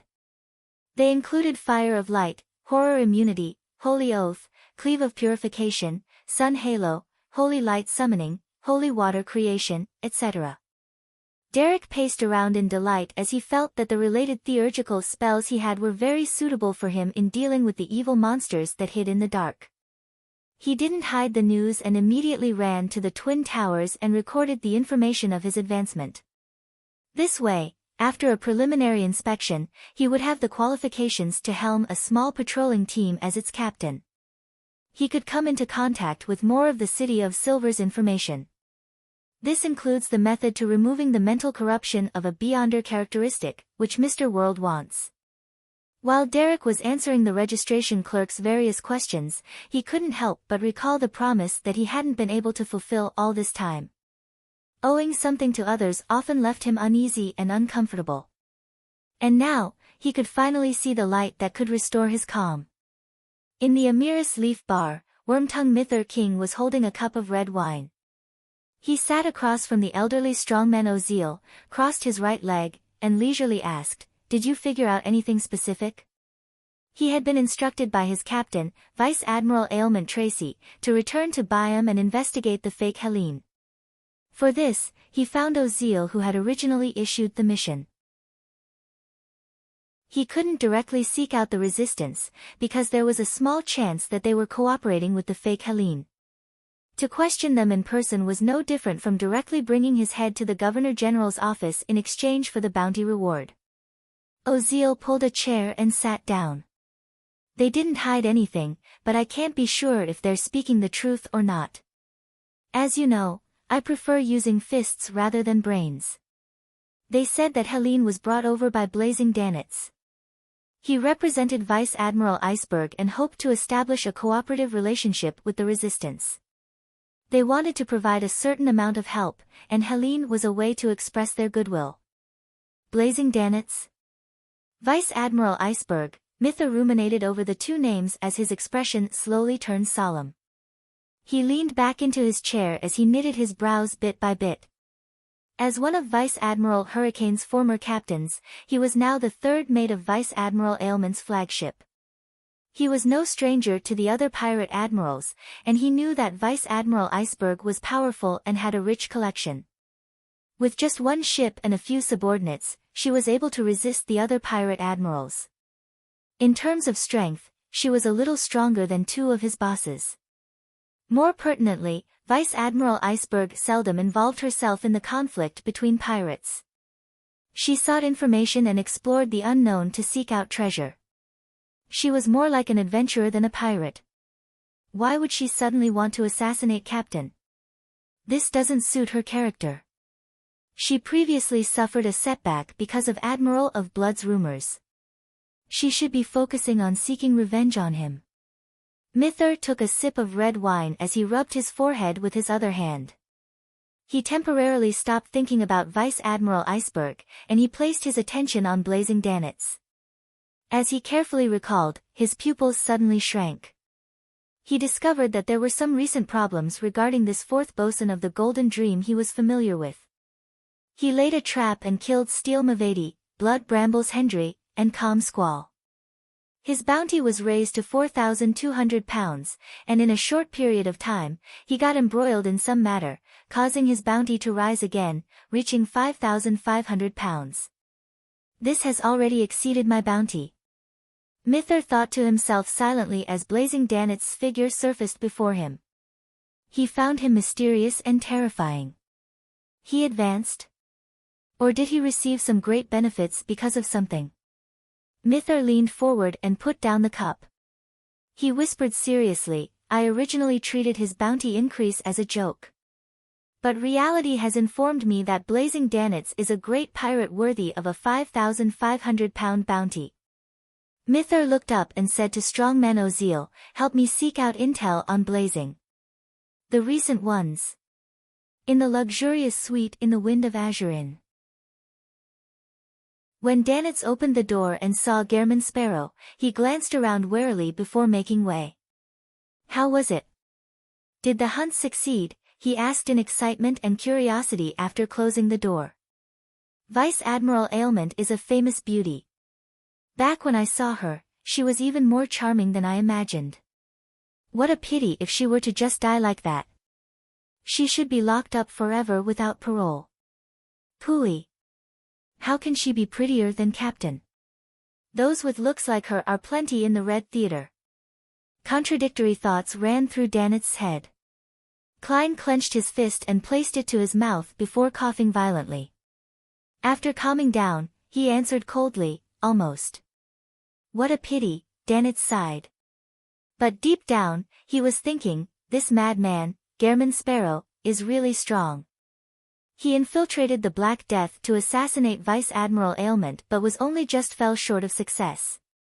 Even though he failed, he successfully returned almost without any injuries. One had to know that the reason why every pirate admiral was famous throughout the 5 seas, being second only to the 4 kings, wasn't only because they themselves were strong, it was also because they represented a crew, a force to be reckoned with. They had many beyonders under them. To be able to escape from the Black Death after a failed assassination had indicated that Gehrman Sparrow was in no way weaker than any pirate admiral. Is creeping hunger really that powerful? No, even if I were in his shoes and had creeping hunger, I wouldn't be able to go that far. Danitz was increasingly convinced that his choice of not resisting during his first encounter with Gehrman Sparrow was extremely wise. Klein coughed twice again and prepared to instruct Danitz to buy some medicine for him from the hospital. He then recalled that the cause of his illness was complicated. The medicine provided to him without a doctor's careful examination might not be effective. Even the many medicines that Emperor Roselle had previously invented were the same. If it wasn't because it's impossible to use the gray fog to establish a remote treating system, I really wish that I could consult Emlyn White to make me some medicine. Klein went to the washroom to wash up and change into his original clothes and burn the clothes he obtained from the fisherman. Upon seeing him come out, Danitz went over with a paper bag and said in a sycophantic manner, "This is the 700 pounds they gave." At this point, he and Klein heard someone knock on the door. It was Captain Eland. When the captain rushed into the room, he gave Gehrman Sparrow a deep look and suppressed his voice. "I planned on returning to Pritz Harbor, but I received a piece of intel. Something huge seemed to have happened at Bansi Harbor." Chapter 585, Buying Medicine. The Church of Storms has finally taken action on Bansi Harbor. Klein clenched his fist and placed it to his mouth before coughing. He asked calmly without any qualms, "What happened?" Eland didn't notice any abnormal reaction from Gehrman Sparrow. He retracted his gaze and surveyed the area. "I don't know what exactly happened. I only know that it might have involved the upper echelons of the Church of Storms. And for a period of time before that, all routes that lead to Bansi Harbor were cancelled. This might have been a so-called omen." Involved the upper echelons of the Church of Storms? No, it should be the most elite forces. I suspect that the pontiff of the Church of Storms, that grounded angel, had personally taken action. He might have even used a Grade 0 sealed artifact. After all, he might be facing a king of angels, one that's even older than the 4th epoch, as well as his descendants. Klein nodded and calmly asked, "What's the outcome?" He wasn't the least bit surprised that the Church of Storms had only taken action on Bansi Harbor in the past few days. Even though the mandated punishers were known for being rash and irascible, there was still a protocol that needed to be followed for serious matters like this. For example, they needed to make a confirmation, evacuate a portion of innocent residents, or seal off the surrounding sea. All of this needed time. Eland was unable to read Gehrman Sparrow's true emotions as he sighed with a smile. There won't be a Bansi Harbor for a very long period of time. As expected of the Church of Storms. Klein secretly clicked his tongue, feeling even more curious about the detailed process. He wanted to know whether Red Angel Medici had appeared, and if he really was sleeping near Bansi Harbor. He wanted to know if he had been wiped out by the Church of Storms and wished to know what happened to the natives in Bansi Harbor. He wanted to know what it meant for them to speak in such a staccato manner, and he wished to know what secrets were hidden in the Green Lemon restaurant and the telegraph office. Unfortunately, with Bansi Harbor's destruction, it was difficult for him to obtain any actual answers. Perhaps the internal record of the Church of Storms would mention them, but Klein had no way of getting them. With the hanged man's rank, there was no way he could gain access to such confidential information. "I'll have to nurture Mr. Hanged Man into a high-sequence demigod before I can know the answers to my questions." Klein sighed silently and said without a change in expression, "That place is indeed very dangerous." Before he finished his sentence, his throat itched as he coughed violently. "You fell ill?" Eland asked, puzzled. He originally imagined that Gehrman Sparrow was like him, a beyonder whose physique had been considerably enhanced. It was unlikely for beyonders like them to fall ill before they grew weak from age. But from the looks of it, his previous guess might have been wrong. Klein answered tersely without giving an explanation. A question of no value or meaning. It would be odd if he isn't ill after an intense battle with ailment maiden. Danitz grumbled in contempt from the side. Ellen chuckled and said, I can recommend you an apothecary that's better than a hospital or clinic. That's his beyonder job. He has a tiny herb store in the alley diagonally across Red Theater. He's known for selling male enhancements, but that's not what he's best at. Does every apothecary develop such medicine? That's right. It's absolutely one of the most profitable medicine-based businesses. It's only odd not to do it if they're capable of doing it. Klein nodded slightly in response. Why haven't I heard of him? Danitz asked, surprised. He only came to Byam in the past few months. When was your last visit here in the City of Generosity? Eland asked with a chuckle. When I took your crappy boat. Danitz answered silently in his mind. He carefully recalled and discovered that in the past few months, apart from this period of time, he had passed by Byam once during the early days of his vacation. At other times, he was drifting out at sea in search of treasure. Otherwise, he was at other places or harbors enjoying himself, so it was true that he wasn't aware of any minor changes in the City of Generosity. I've already spent quite a few days in Byam. I've been to the Red Theater several times, but I've not heard anything about this apothecary. This can only serve to imply that his male enhancement medicines are limited in effect. Danitz bragged as he said stubbornly. Ellen smiled and didn't debate with the great pirate. Instead, he said to Gehrman Sparrow, if it's only an ordinary ailment, the apothecary will only charge a slight premium. And for you, it doesn't matter if it's expensive. What's most important is to recover your health as quickly as possible. No adventurer wishes to stay in a sick state. This implies danger and that you might become the target of someone else. It implies the increased risk of losing control. Indeed, maintaining a good state is a rather important matter for beyonders. However, the price is still very important, all right? If that apothecary were to charge £1,000, then I might as well buy medicine from the hospital. Or I can describe the situation of my illness and get that vampire, Emlyn White, to make me some medicine. Although I already have £6,000 in savings and have several beyonder characteristics, I still need to consider it. I still want to add a mystical item with lethal offensive power and seek out clues to the high-sequence potion formula. Klein mumbled inwardly.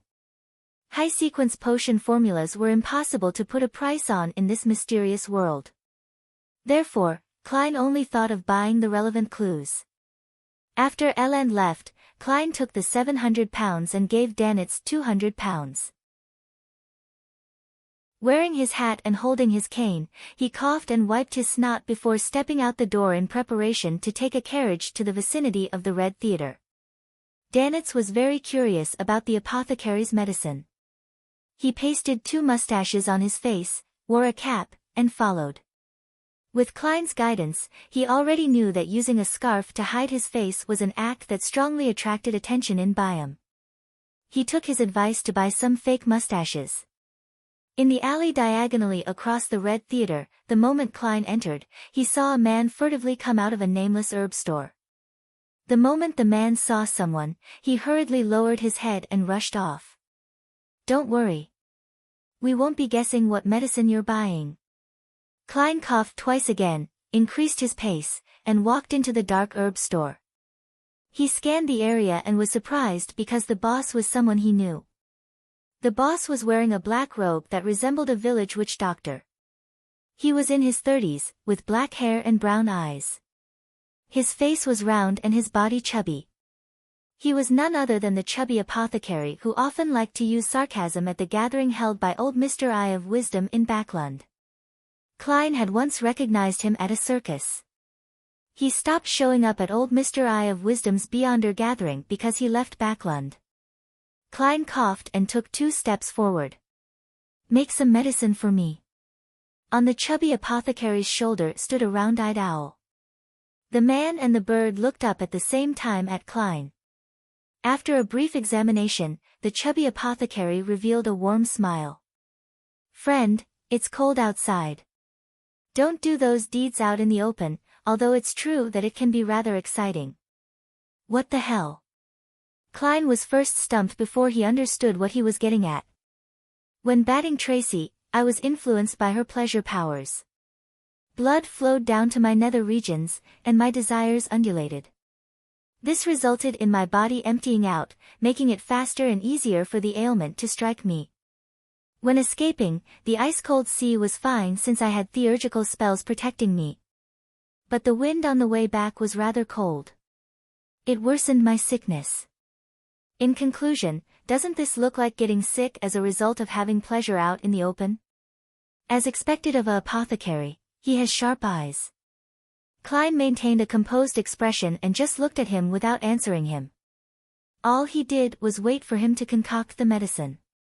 Danitz turned his head to look out the herb store as he held back his laughter with great difficulty. What dog's hit apothecary is this? He can't even distinguish the ailments released by ailment maiden. He thought in glee. When the chubby apothecary didn't get a response, he dully opened some cabinets, took out some common or strange herbs and insect carapaces, stuffed them into a paper bag, and handed it over. Put it all in water and cook it for half an hour. Drink the liquid that's left over. For Soli. It's a little expensive. Klein glanced at Danitz. The latter immediately took out the money automatically. As the chubby apothecary collected the money, he bent his back and suppressed his voice to say with a chuckle, "I have medicine that can make you stand out in that area. The kind that has mummy powder added. Need it? I guarantee you that you'll be satisfied. I know you might be very strong, but men always seek to be stronger. Firstly, I need to have a girlfriend." Klein coldly shook his head and rejected the chubby apothecary's recommendation. The chubby apothecary straightened his back in disappointment. He turned his gaze and sized up the two before asking, "Are the both of you adventurers?" "Yes," Klein answered simply. The chubby apothecary rubbed his hands and said, "I have a request, but you'll only be paid after completing it." "How big is the reward?" Klein pinched his nose. 100 pounds, the chubby apothecary shouted as his heart pained for the money. "Help me find someone. His name is Roy King. He's my teacher. He got me to meet him here, but I haven't seen him after waiting for months. And I have no way of contacting him. Is there a portrait, cough? Or a photograph?" Klein inquired. The chubby apothecary took out a photograph from a secret pouch by his waist and handed it over. It was of a relatively young man. His hair was neatly combed back and he wore glasses. He appeared very gentlemanly. "Your teacher?" Klein asked. "I might believe it if you're the teacher." The chubby apothecary coughed dryly and said, "He's at least 60, but he looks young." "A beyonder power or a mystical item?" Klein nodded in thought and began asking about the specifics. After confirming that there weren't any items he could use to divine, he took the paper bag and left the store. After he disappeared from the alley, the owl standing on the chubby apothecary's shoulder suddenly said, "Dark Will, that guy might know you." Chapter 586, Farewell and Goodbye. "What? He knows me," the chubby apothecary, Dark Will, was alarmed as he whispered back. The owl's round eyes looked ahead and said, "I noticed that he clearly paused for 2 seconds the moment he saw you when he came in. Perhaps he thinks someone like me doesn't match his image of an apothecary," the chubby apothecary retorted. The owl spread its wings and landed. "Suit yourself if you wish to think so. What books have you been reading recently?" The fat on the chubby apothecary's face trembled. The owl replied sternly and seriously, "My reading is based on your knowledge standards such as those involving soccer. Unfortunately, the words you grasp and can teach me are limited. I have no choice but to read popular novels that have a lower requirement on one's vocabulary. Besides, they're all serialized on the newspaper." Dark Will chuckled. I'll buy a recipe cookbook later. It's called Guide to East Balam Bird Culinary Methods. Without waiting for the owl to answer, his expression sank and he muttered to himself, he knows me. He looks like the standard Loanese man. More than half his blood is at least Loan. I used a fake name to stay in a few cities in Loan. It's not odd to be recognized by him. But I still need to be on guard. If I don't receive any news about Old Man before March, then I have to leave this place. Having said that, he turned his head to look at the owl who was perched on his shoulder. At times, you're still rather useful. No, your eyes and your body language tells me that your real thoughts are, darn it. I wanted to buy a pet that can help me beat monsters and gangsters. I sought out beyond ingredients of a potion recipe according to the standards of a dragon, but I ended up getting a silly bird who only knows how to read newspapers and plays. Darn it. I want to stuff another potion down its throat, the owl repeated like a parrot by mimicking the chubby apothecary's tone. Darkwell's expression stiffened for a few seconds before he chuckled. It's good that you know this, silly bird. If I didn't have the powers of a beast tamer, you wouldn't have even managed a single potion. Inside the herb store, the man and bird fell into silence. After a while, the owl pretended as though nothing had happened as it asked, Darkwill, is it really going to work? You've already entrusted this to dozens of adventurers. I'm not good at finding people, so I can only entrust it to someone else. Besides, they have to find and confirm Old Man's location before I make a payment.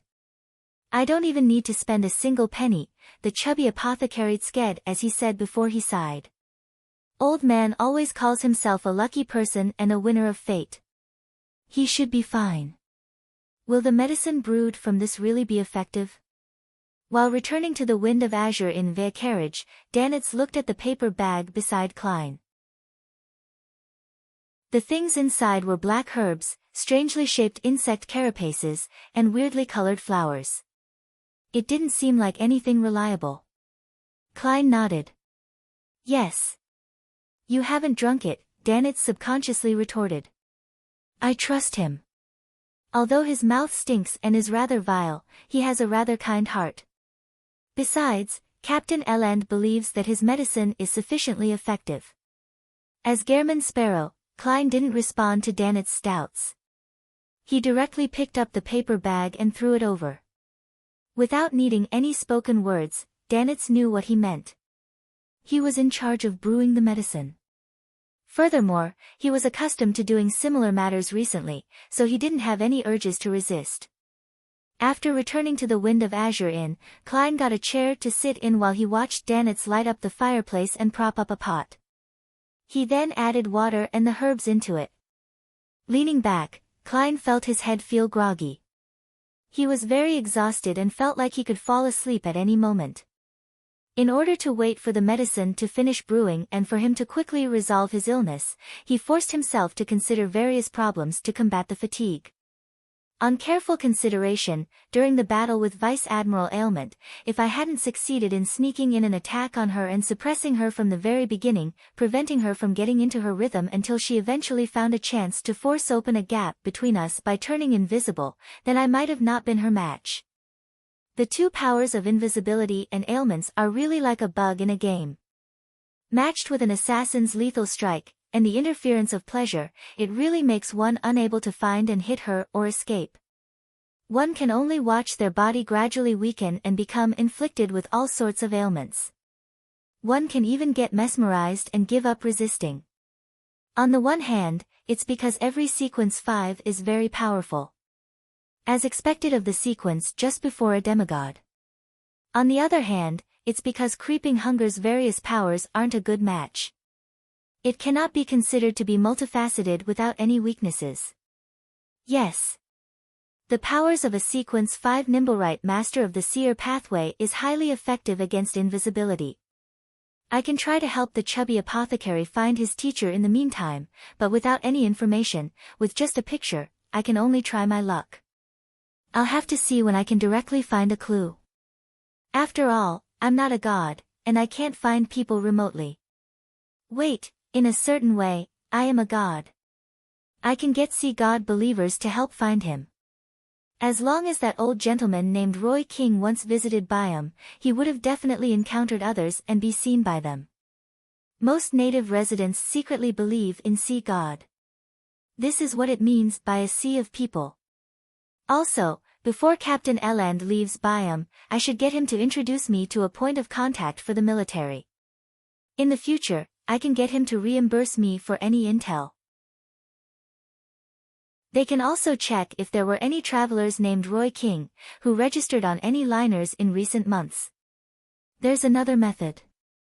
I've placed the radio transceiver above the gray fog for some time. I should be able to contact the magic mirror, Erodes, if I take it down. I was originally planning on asking for Helene's location, but I no longer need to find the red-haired lady anymore. I can switch to Roy King. For a matter which many adventurers have no clue on how to begin, I have 3 solutions.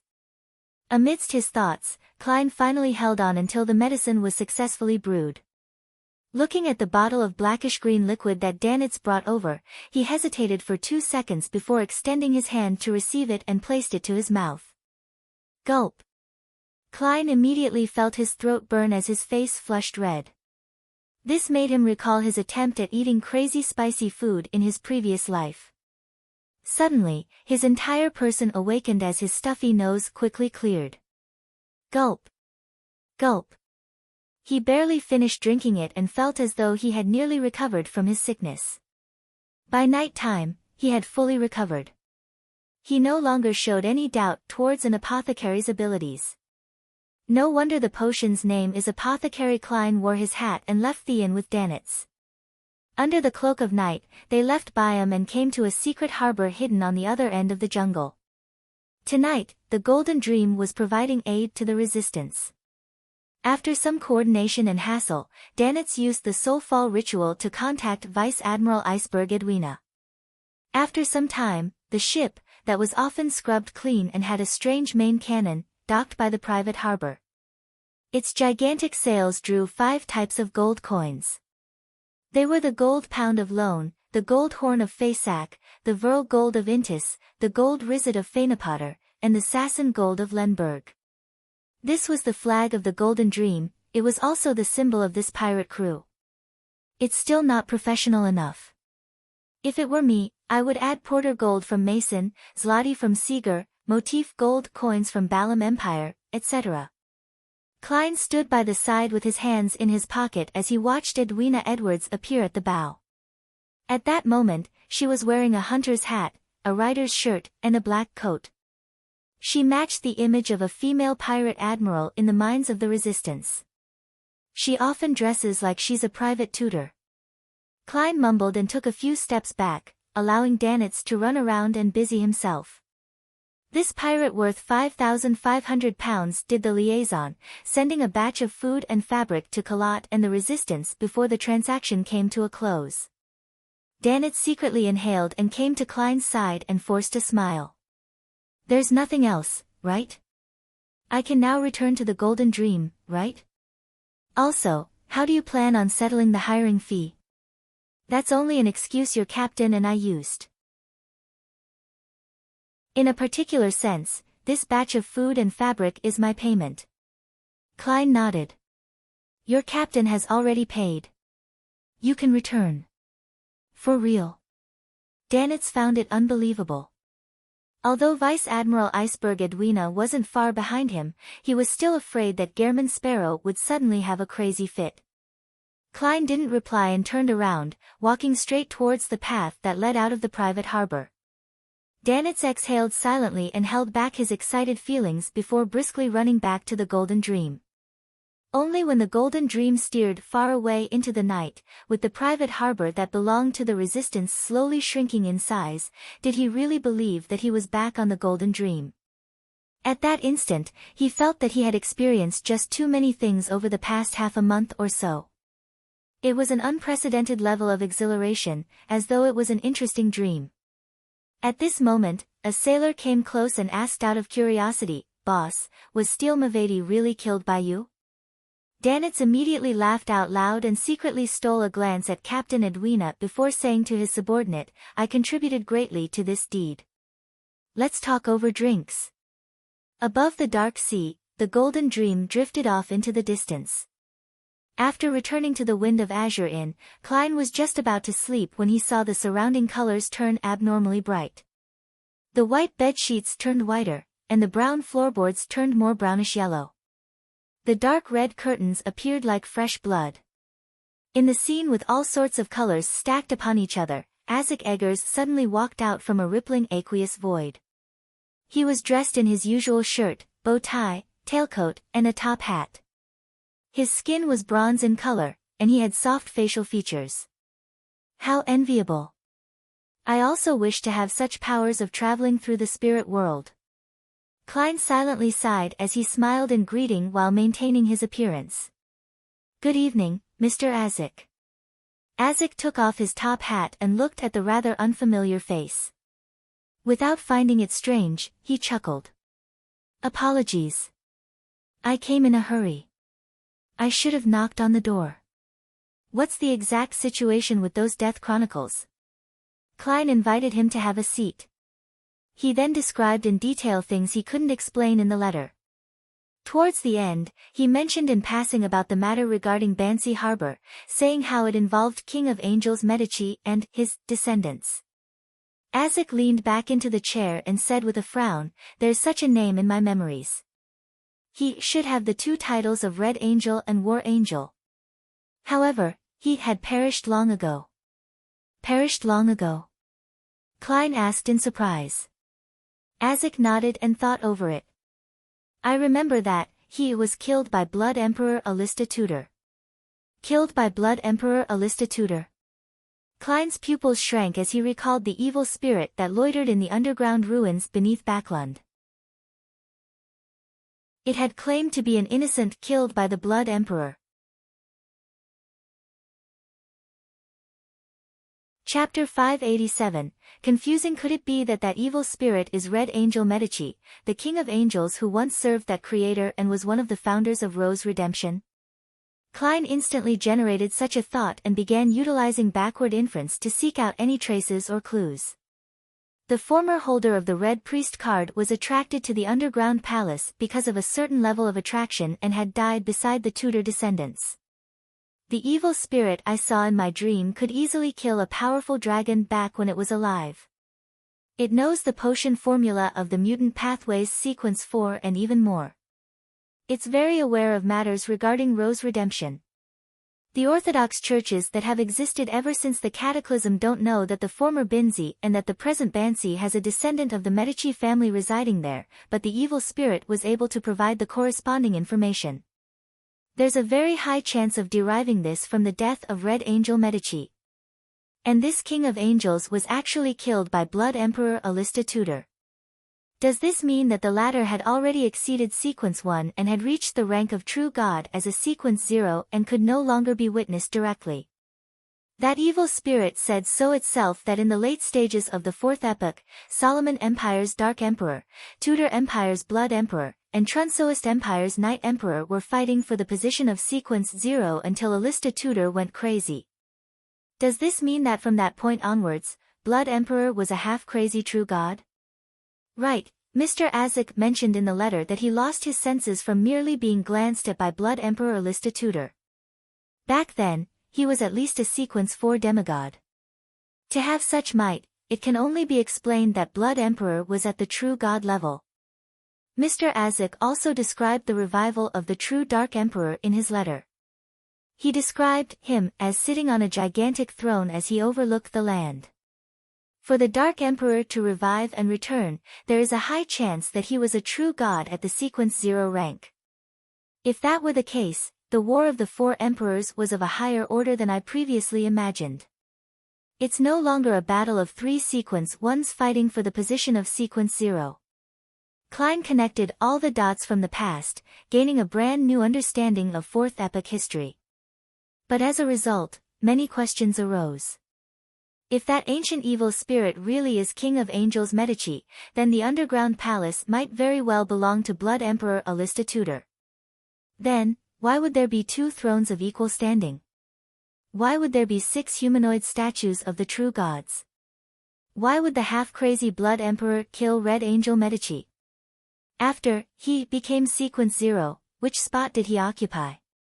Firstly, Dark Emperor can be eliminated. It can't be Red Priest, right? Red Angel Medici was killed for its Beyonder characteristic.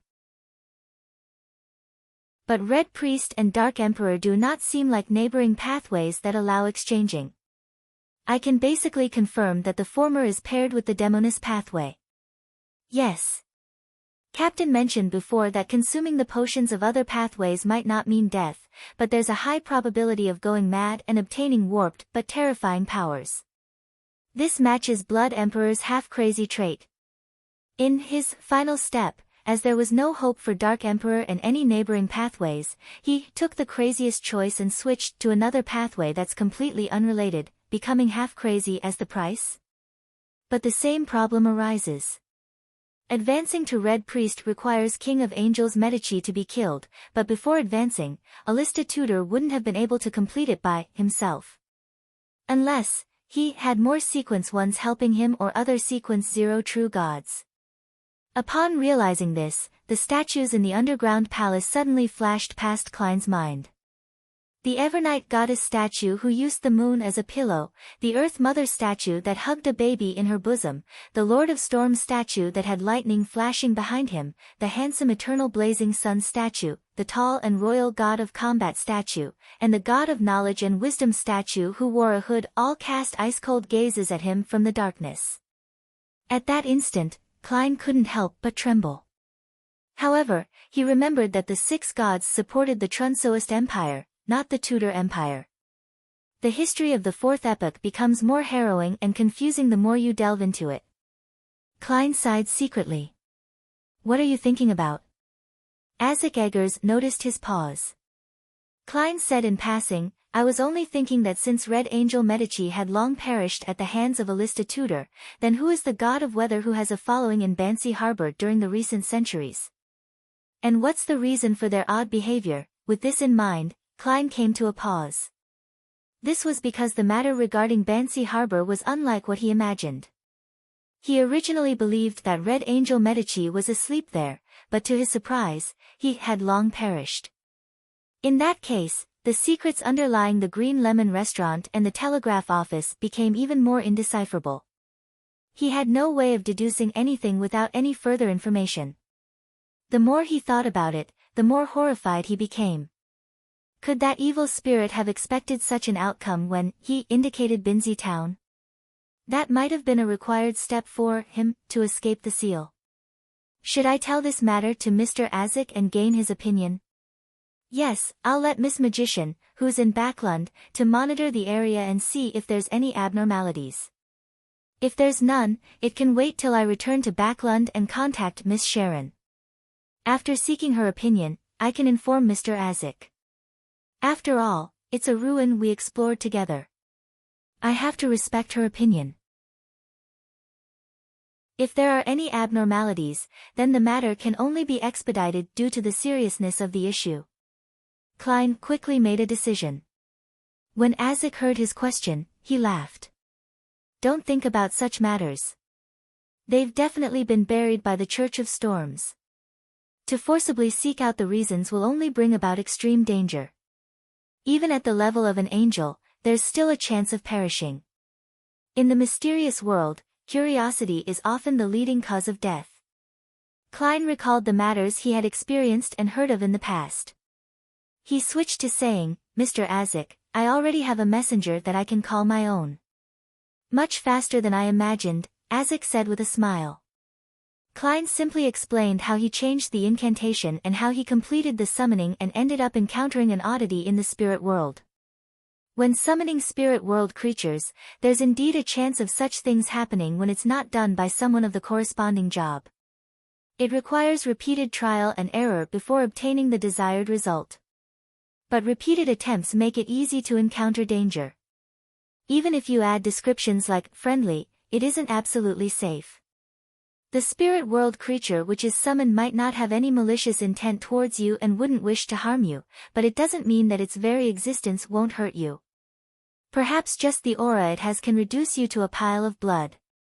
After Azek heard about the creature whose speed surpassed imagination, the being who was easily neglected, and the creature with extremely high survivability, he laughed and warned him. After that, he asked, "How did you succeed in the end?" Klein said in embarrassment, "I changed the final sentence to a unique being that is willing to be my messenger." Azek was taken aback for a second as he curiously looked at Klein. This description is too generic. Typically, it wouldn't succeed. Perhaps I was rather lucky. Klein cautiously described his messenger's appearance and even hid the matter of her request for a gold coin. Azek thought over it carefully and said, "I do not have an impression of this spirit world creature, but since you've already signed a contract and have had it witnessed by the underworld, she likely wouldn't cause you any harm. However, before you fully understand her, try not to get her to do anything apart from sending letters." All right.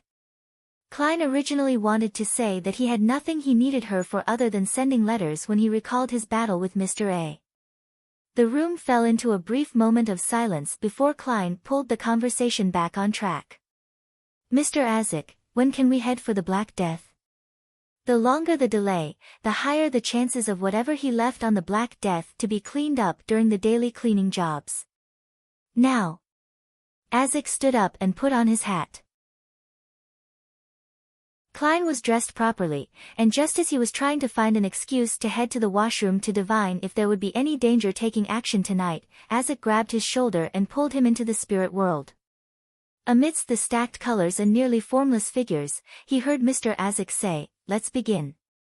"That direct? Don't you need to confirm things?" Perhaps a big shot has his own way of determining the level of danger. Klein silently mumbled and held up his cane and began divining the location of the items he left behind. The cane flew automatically as it tumbled ahead. Azek followed closely behind with Klein in tow as they smoothly passed through the spirit world.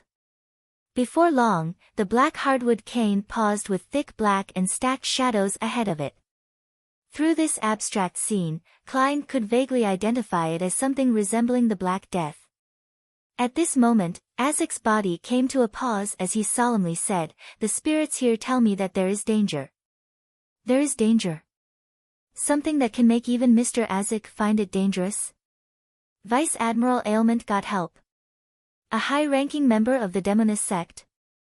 Klein frowned suddenly. He fully believed the judgment of the big shot, since Sequence 7 of the Death Pathway was spirit medium.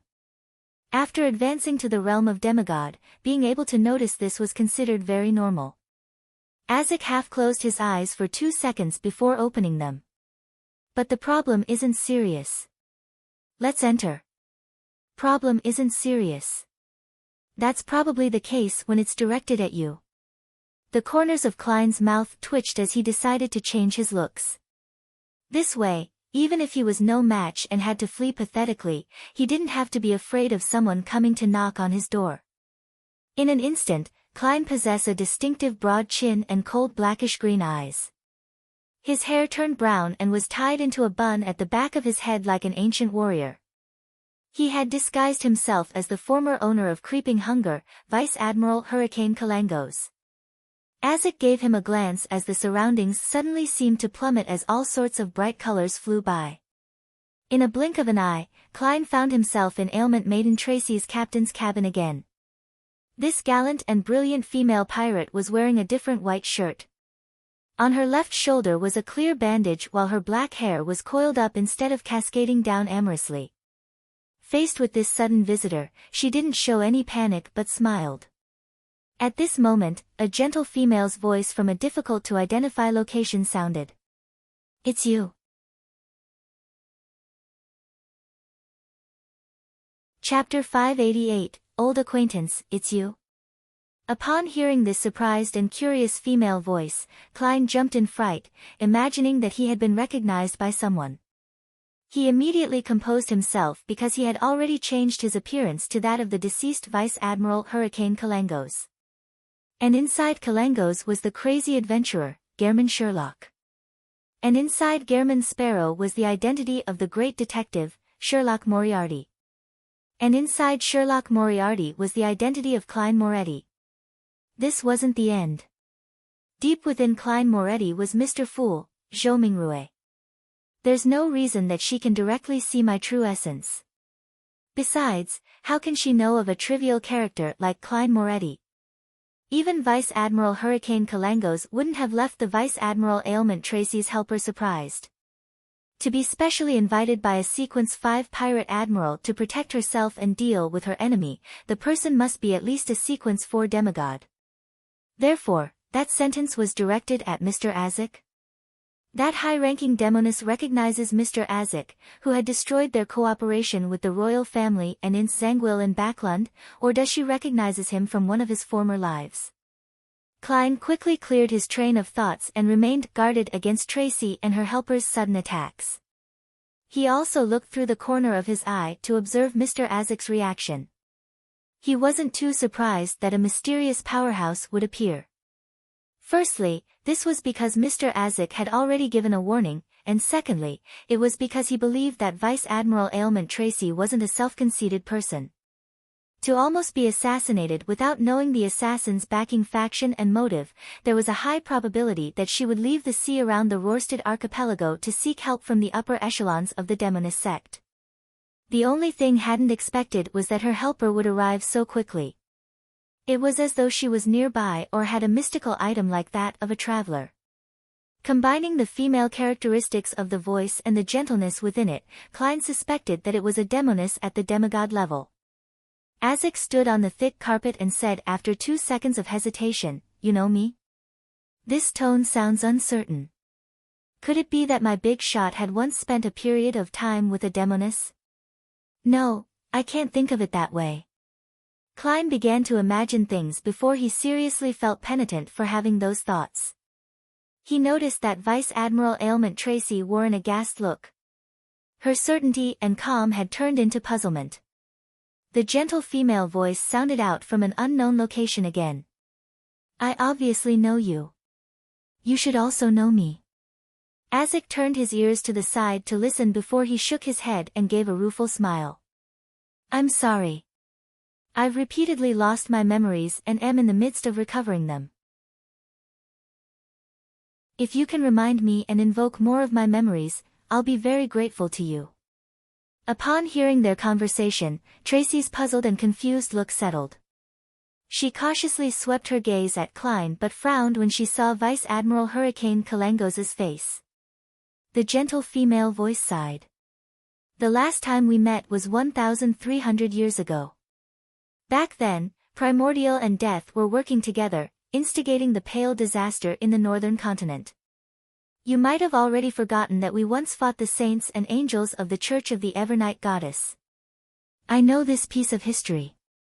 It was recorded in Emperor Rosel's diary. Mr. Dorr said that it resulted in the primordial demoness being heavily injured, and she had only managed to descend only in recent times. As for Death, he directly perished and created the Berserk Sea that separated the northern and southern continents. The Demonist sect and the forces of Death had previously cooperated, so it's no wonder that a demigod-ranked demoness knows Mr. Azek. Man, she's also a monster that has lived for at least 1,400 years. Klein thought with a creative mind. Following that, he felt puzzled again. He originally imagined that Mr. Azek had suffered heavy injuries from being glanced at Blood Emperor Alista Tudor during the War of the Four Emperors, which resulted in him constantly losing his memory and forgetting his past.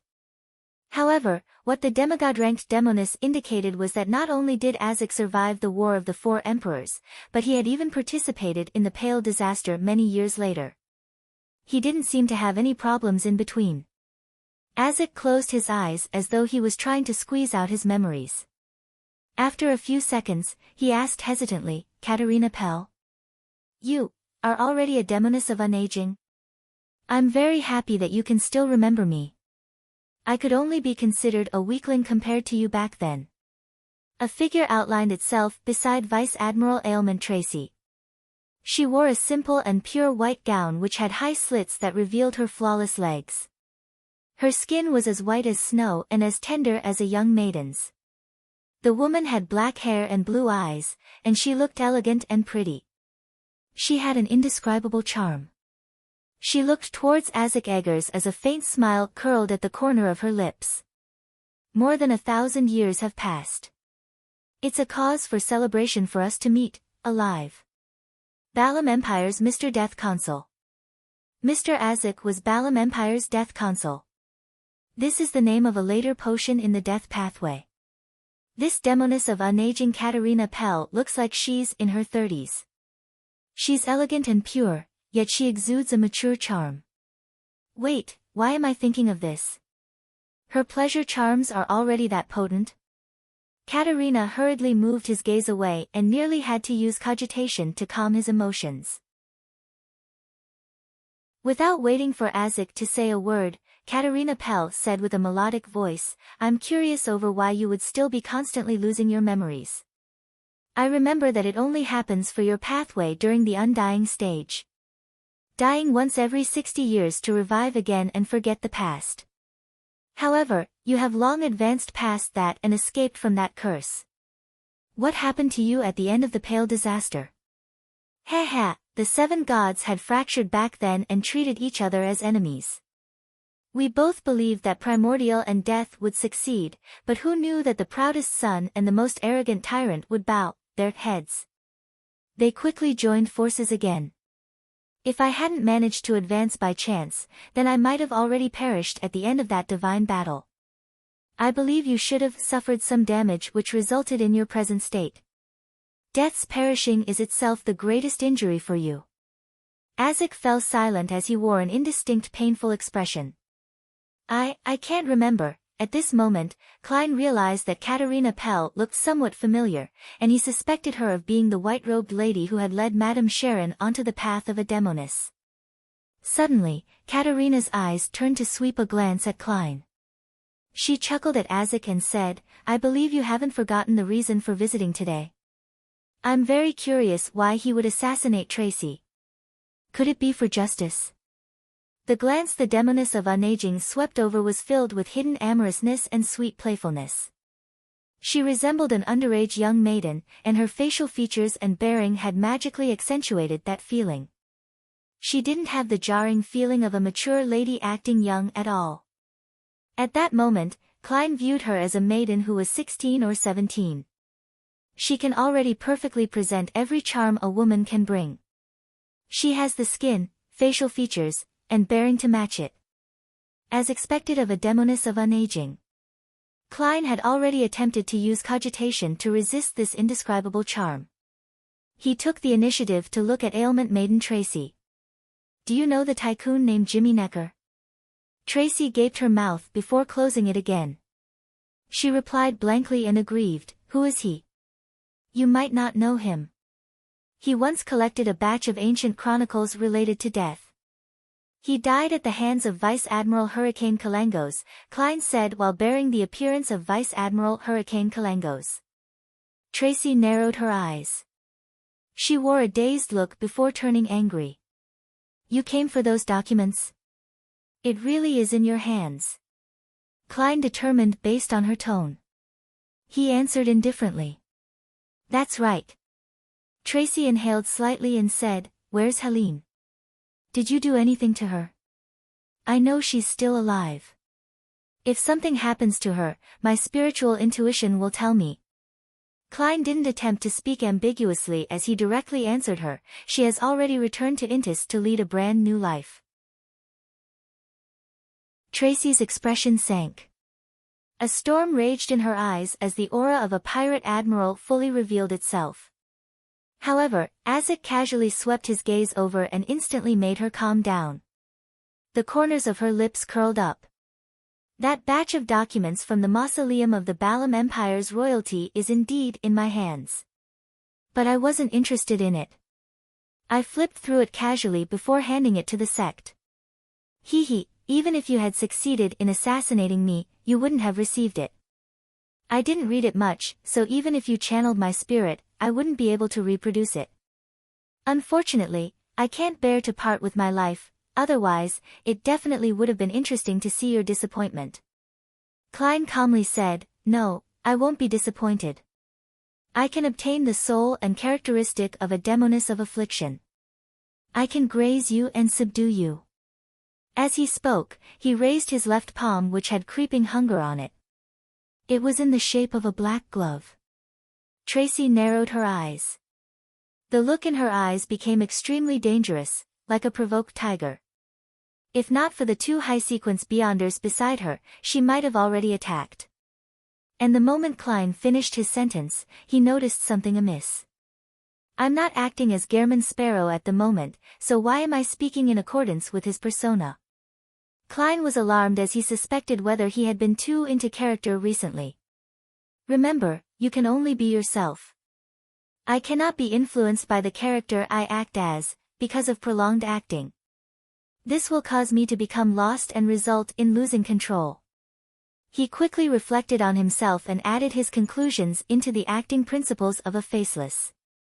Noticing his brief silence, Isaac looked at Katerina Pell and said in his usual tone, "Can you copy a set of those documents for me?" "That's not a big problem." Katerina gave Tracy a glance. "Any requests?" Tracy stared at Klein and said with a clearly hoarse voice, "Tell me where Helene is." Klein withdrew his thoughts and looked at her before looking at the pure demoness of unaging, Katerina. He had already made his decision, but he couldn't help but feel hesitant. He turned to look at Mr. Isaac and discovered his warm smile. He wasn't urging him or forcing him. Klein retracted his gaze and simply said, "I refuse." Chapter 589, Sowing Discord. For an instant, Klein imagined that Tracy would directly attack him, as her face was already flushing red with anger. Her blue eyes had turned dark like the surface of a sea before an impending storm. But eventually, Tracy didn't act rashly. She looked towards Katerina Pell and awaited the decision of the demoness of unaging. She knew very well that, although Sequence 5 and Sequence 4 were just separated by one level, there was a qualitative difference between them. There was no way to bridge the gap with one's battle skills or execution. One was a normal human with special powers, while the other was already a demigod, a legendary creature possessing godhood. Furthermore, the two present were clearly not Sequence 4. Placed before them, Tracy felt like she was a low Sequence beyonder. Katerina Pell didn't seem furious. She looked at Klein, who wore the face of Kalangos, and chuckled as her eyes moved across him. "What an interesting lad. If not for Mr. Death Consul being here, I might have not revealed the upheavals within my heart and have an unexpected encounter with you which would lead into having a pure and romantic story with you." "No, you don't want to. This sounds really terrifying." Klein didn't dare look at her as he continued looking at Tracy. Seeing no response from Isaac Eggers, Katerina retracted her gaze and said to Tracy with her melodious voice, "Embrace the afflicted pain, this might be something beneficial for you." She then looked towards Isaac. "I remember that batch of documents. It records the various attempts used by the Balam royalty to revive death, but unfortunately, they seem to fail miserably. Towards the end, they seem to consider creating an artificial death. Are you still interested? An artificial death? How can death be artificial? Apart from the uniqueness and beyonder characteristics, how can there be other methods? It's not like it's something you can find on the street. Was the former Balam Empire and the present Numinous Episcopate all crazy?" Klein mumbled silently and didn't interrupt the conversation between the demigods. Isaac pondered for 2 seconds before asking, "What price do I need to pay?" Katerina smiled youthfully. "No, there's no need. I thought it over. Helping you regain your memories and find your past in order to become the Death Consul from before should be a rather interesting matter.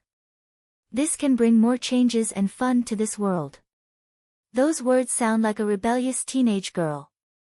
A demoness of unaging not only doesn't age in body but in mind as well.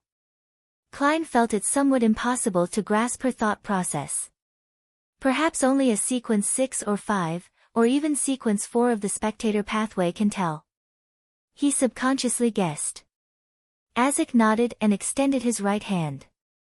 A piece of paper and a fountain pen in the room automatically flew over as though invisible spirits were at his service. After scribbling, he threw the paper over. You can summon my messenger. So there's only one copper whistle. For it to remain effective for more than 1,000 years, that copper whistle is definitely no simple item. Klein instinctively wished to reach out to touch Azik's copper whistle inside his pocket, but he held back. Katerina caught the piece of paper and scanned it before pursing her lips into a smile. I thought you would have directly told me where in the underworld. She looked up as her blue eyes effused an indescribable warmth as she smiled faintly. I still remember how Mr. Death Consul from before was such a powerful but cold man. He left a deep impression on me. I'm also curious as to why you would become so soft. Azik held his fist to his mouth and shook his head with a bitter smile. I'm immortal, but that doesn't mean I don't age. Once a person ages, they will often become placid. No. Katerina's eyes flickered deep down as she said without concealing anything, I look forward to the day you recover all your memories. I wish to see how you would evaluate the present you. Upon saying that, she curled her lips slightly and winked at Klein. Perhaps we will release an existence more evil than a devil. This is her trying to sow discord, right? Klein muttered inwardly, but he couldn't help but recall the pale disaster recorded in many historical books and church tomes. It had caused a large number of casualties and had turned the northern continent into a living hell. And this disaster was mainly led by Death and the primordial Demoness, with Death's entourage and the Demoness sect from the southern continent. In this entire matter, Mr. Azik, who was known as Death Consul, definitely played a rather important role. Azik fell silent for a few seconds as he grabbed Klein's shoulder and pulled him into the spirit world and traversed it. Instantly, there was only Demoness of Unaging Katerina Pell and Vice Admiral Ailment Tracy left in the Black Death's captain's cabin. The latter looked at the spot where the two had disappeared, and after taking a while to calm herself, she clenched her teeth and said, I'll never forget this matter. Katerina resumed her pure demeanor and smiled faintly. Feel the afflicted pain. The more pain you feel, the more you will realize how weak you are. When the pain reaches a threshold, the desire to change yourself will reach a certain intensity, allowing you to withstand the potion and obtain godhood during the ritual to become a demigod. When Tracy heard this, she suddenly thought of something. Her expression froze as she blurted out, Helene was able to escape the Black Death because of, Katerina smiled mildly. You are my youngest child, but you are the one who's most promising at becoming a demigod. As a mother, I will naturally want to help you. Tracy's facial muscles twitched as she said with a warped expression, that's right. I have a mother like you, and a mom. Why didn't you tell me the truth in the beginning? You clearly knew the mid and low sequences of several other pathways. Katerina turned her body as her white gown fluttered. She said ethereally, we all need to approach the primordial. We are all her children. As she spoke, surging but silent black flames soared over the huge sailboat which was dozens of meters long. The flames covered every corner as they burned silently without injuring any of the pirates on the Black Death, as though they were clearing up any accumulated dust. The stacked colors quickly receded, and the indescribable transparent figure went far into the distance. Klein's spirituality suddenly stirred as he felt that the items he had left on the Black Death had all vanished. As expected of a Demoness of Unaging. Klein sighed. Just as he was about to say something, he felt himself plummet. He had left the spirit world with Azik. He found themselves in a mountain valley with a river flowing. There were fertile fields with a manor and town that was built in a Loanese style. Klein looked around him and discovered that he was standing in a dark cemetery that had long been abandoned. Mr. Azik, he shouted in puzzlement. Azik walked to a grave with a broken tombstone that was covered in weeds. He said solemnly, after meeting Katerina Pell, I recalled some matters again. I once told you that in a particular dream, in one of my lives, I had a daughter. She had soft black hair and enjoyed sitting in a swing I made myself while requesting sweets from me. When traversing the spirit world, I suddenly sensed the call of my bloodline. Klein was infected with his emotions as he asked solemnly, "Is this her?" Isaac nodded and crouched down. He touched the halved tombstone as his bronze face wore a gentle, sorrowful, and confused look. "This is her grave. If I recall correctly, she's been dead for 926 years. 926 years. Klein wanted to say something, but he was stopped by that extended period of time. If it wasn't for the church's compelling people to be buried in cemeteries and providing a certain degree of surveillance, it would have been hard to find this grave and tombstone, since there hadn't been any all-out wars since the Fifth Epoch. A human's life was on the order of decades, but this was 926 years. After a long moment of silence in the cemetery, Isaac got up again and grabbed Klein's shoulder. "I'll send you back first." After a few minutes of traversing the spirit world, Klein saw the white bed sheets and yellowish-brown floorboards. Isaac pressed down on his hat and said in a deep voice, "I'll continue my journey while you continue on your adventures." Klein nodded. Just as he was about to say something, he saw Mr. Isaac curl his lips and smile. "Were you afraid that I would become an evil person like a demoness after fully recovering my memories?" Before Klein could reply, Isaac sighed. "I'm also very worried. But I have a greater desire for discovering myself." After saying that, the surrounding aqueous void around him rippled as he vanished from the room. For a long period of time, Klein stood in his spot, silent. He shook his head and laughed silently as he consoled himself, "Perhaps when the time comes, I'll already be a powerhouse at the level of Angel. I can establish a treatment facility that treats antisocial personalities and have Miss Justice be the head doctor." Retracting his thoughts, Klein sat down and habitually reflected over his operation. "I originally thought that I could graze a demoness of affliction and obtain Death's Chronicles while making further progress in the human disappearances. Who knew that the development and outcome were completely out of my expectations? I only managed to complete the initial goals. Sigh, I cannot incite Mr. Isaac to take action since he hasn't completely recovered. Furthermore, the person we were facing was a demoness of unaging. What's most important is to be strong myself. Relying on myself is better than asking for help from others. On careful consideration, I do rely on myself most of the time. I can attack the human disappearance cases from the angle of the buyer, that crazy Captain Connors Victor." Klein changed his sitting posture and nodded to himself as he murmured inwardly, "The greatest gain that I received was to establish the preliminary acting principles of a faceless. It's to get into character and be detached, overcome any aversions, and to be careful about being too immersed in the role. This way, by relying only on simple, ordinary, real acting, perhaps it will take a year or two to digest the potion. But for me, I should be able to fully digest it in about 4 to 6 months." After reflecting on the matter, Klein prepared to sleep. He planned on taking down the radio transceiver from above the gray fog once it was daybreak, so as to establish communications with the magic mirror, Rhodes. Of course, he had to first divine the level of danger above the gray fog.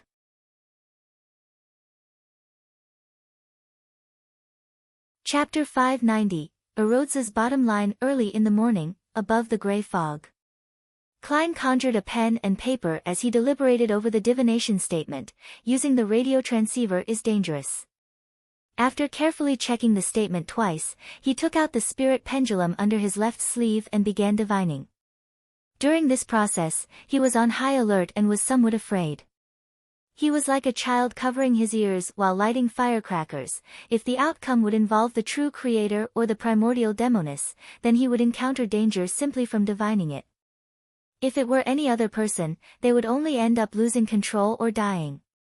However, Klein had the gray fog to shield him and prevent him from having such a tragic outcome. Hence, it was obvious that anything that happened above the gray fog was better than courting death in the real world. He was afraid that the using it repeatedly would allow the evil gods to lock onto him and personally pay him a visit. He quickly entered the state of cogitation and silently recited the divination. After chanting 7 times, he knew the answer without opening his eyes, since he was completely fine sitting there in his seat and wasn't suffering from any extreme pain. When Klein looked at the dangling topaz, he discovered that it was indeed spinning counterclockwise. Phew! Klein heaved a sigh of relief and immediately returned to the real world and began preparing a ritual to bring the radio transceiver from above the gray fog to the real world. After about half an hour, he finally heard the radio transceiver produce its clickety-clack. An illusory piece of white paper was spat out with lines of Loanese words written on it. I'm here. Great Master, is that you? Why does it feel like it's craning its neck? Klein suddenly recalled the emoticons from his previous life. It was an adorable alpaca that craned its neck out. He took 2 steps forward and tersely answered in a reserved manner. Amidst clicking sounds, more illusory paper was spat out. Your loyal and humble servant, A. Rhodes, at your service. Klein hid his discomfort in the depths of his heart and asked, A. Rhodes, tell me. Where is Roy King from the Life School of Thought? Due to the chubby apothecary's description, he knew that the organization developed itself based on a master and apprentice system. He inferred that they grasped the 2 beyonder pathways of monster and apothecary. This matched the characteristics of the Life School of Thought. Meanwhile, Klein prepared Roy King's picture, with the intention of relying on himself rather than on others. The tapping sounds intensified as A. Rhodes produced a portrait with the radio transceiver. It was none other than Roy King with his hair neatly combed back while wearing a framed pair of glasses.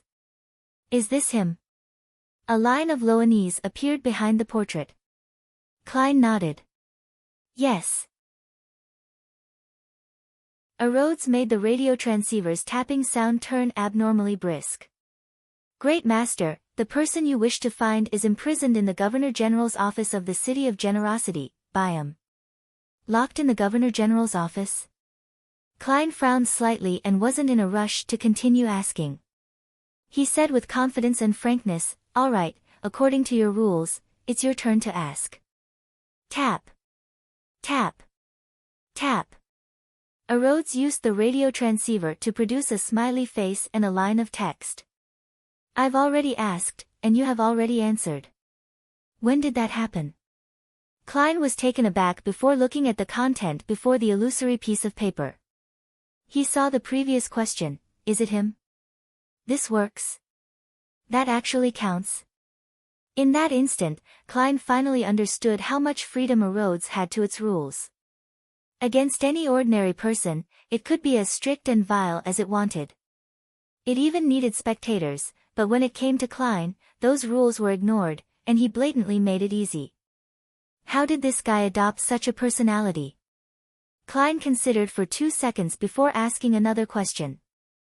A. Rhodes, do you know the book, Grosel's Travels? A. Rhodes fell silent for 2 seconds before making the radio transceiver type. It spat out more illusory paper. Great Master, your question is too nice for me. All I needed to do was answer, yes, to be done with the question. I've modified the question a little, changing it to, tell me what you know about Grosel's Travels. This is a very magical book. Many of its owners have vanished. I'm unable to tell who its creator is, but I'm certain that it first appeared among the dragons, after the disappearance of the City of Miracles, Liveseed. It appeared after the City of Miracles, Liveseed, which was conjured by the Dragon of Imagination, Ankwelt. I might be able to recommend this to Miss Justice. She might be interested. If she really wishes to buy it, as a middleman, I can study it ahead of time above the gray fog. If something bad happens from the study, resulting in the complete destruction of the book, I can tell her that the seller went back on their word and a refund was made. Thinking of this, being a platform is really promising. Klein's thoughts raced as he said to the radio transceiver, it's your turn. I do want to know what kind of odd question you can ask.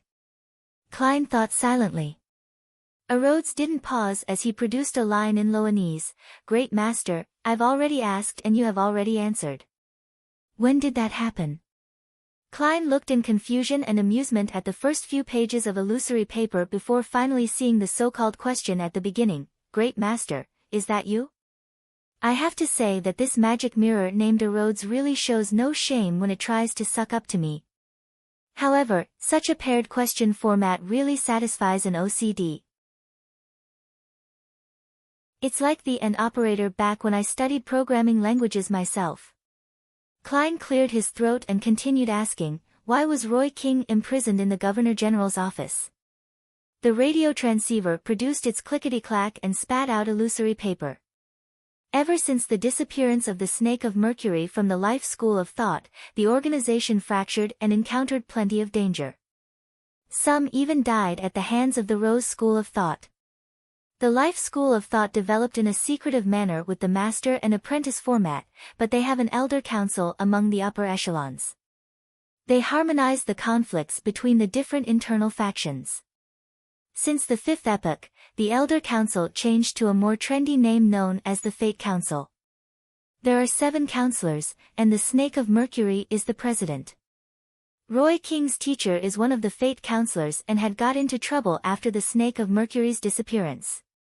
And before this, he had handed an important sealed artifact of the Life School of Thought to Roy King. This is the reason why Roy King was secretly captured by the lone military. The disappearance of the Snake of Mercury? Klein instantly made the connection to Will Septon, who was hiding in Backlund, as well as the other Snake of Mercury that had been pursuing him without ever showing its face.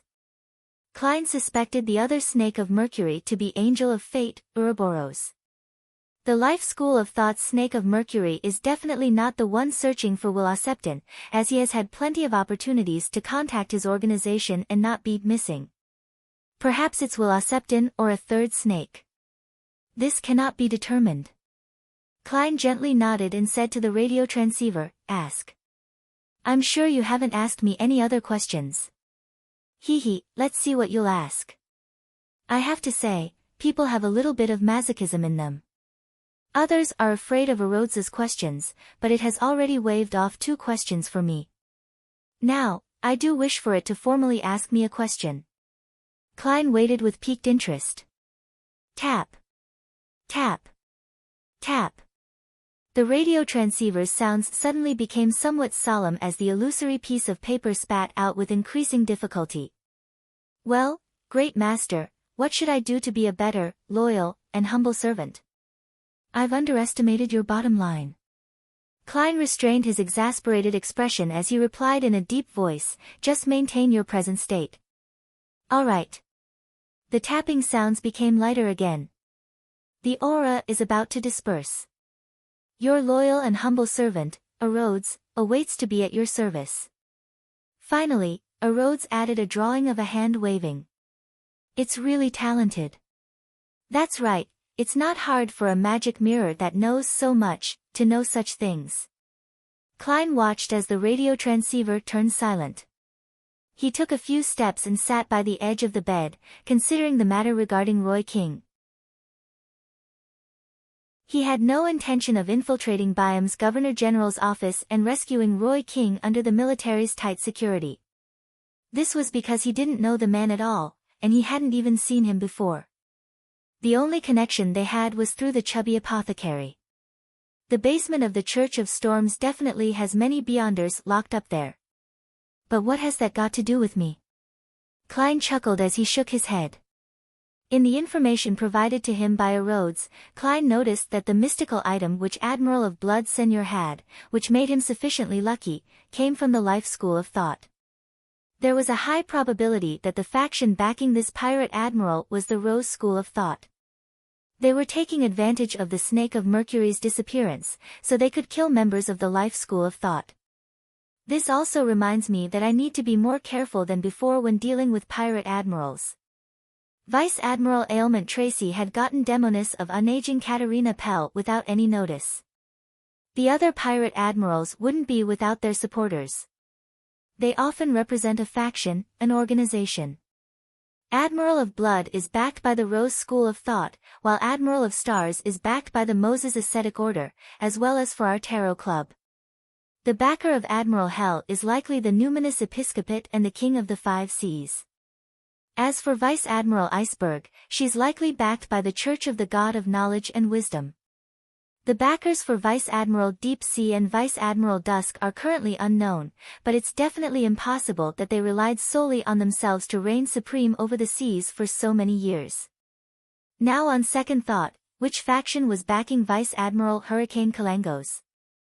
The one that gave him creeping hunger, or the unspeakable organization that instigated him to assassinate Duke Negan? Yes, I must be careful not to expose my intention of hunting pirate admirals in the future. Furthermore, I can only make one attempt and immediately distance myself if I fail. As Klein's thoughts varied, he suddenly thought of something. The paper crane that was personally folded by that snake of Mercury, Will Septon, was still with him.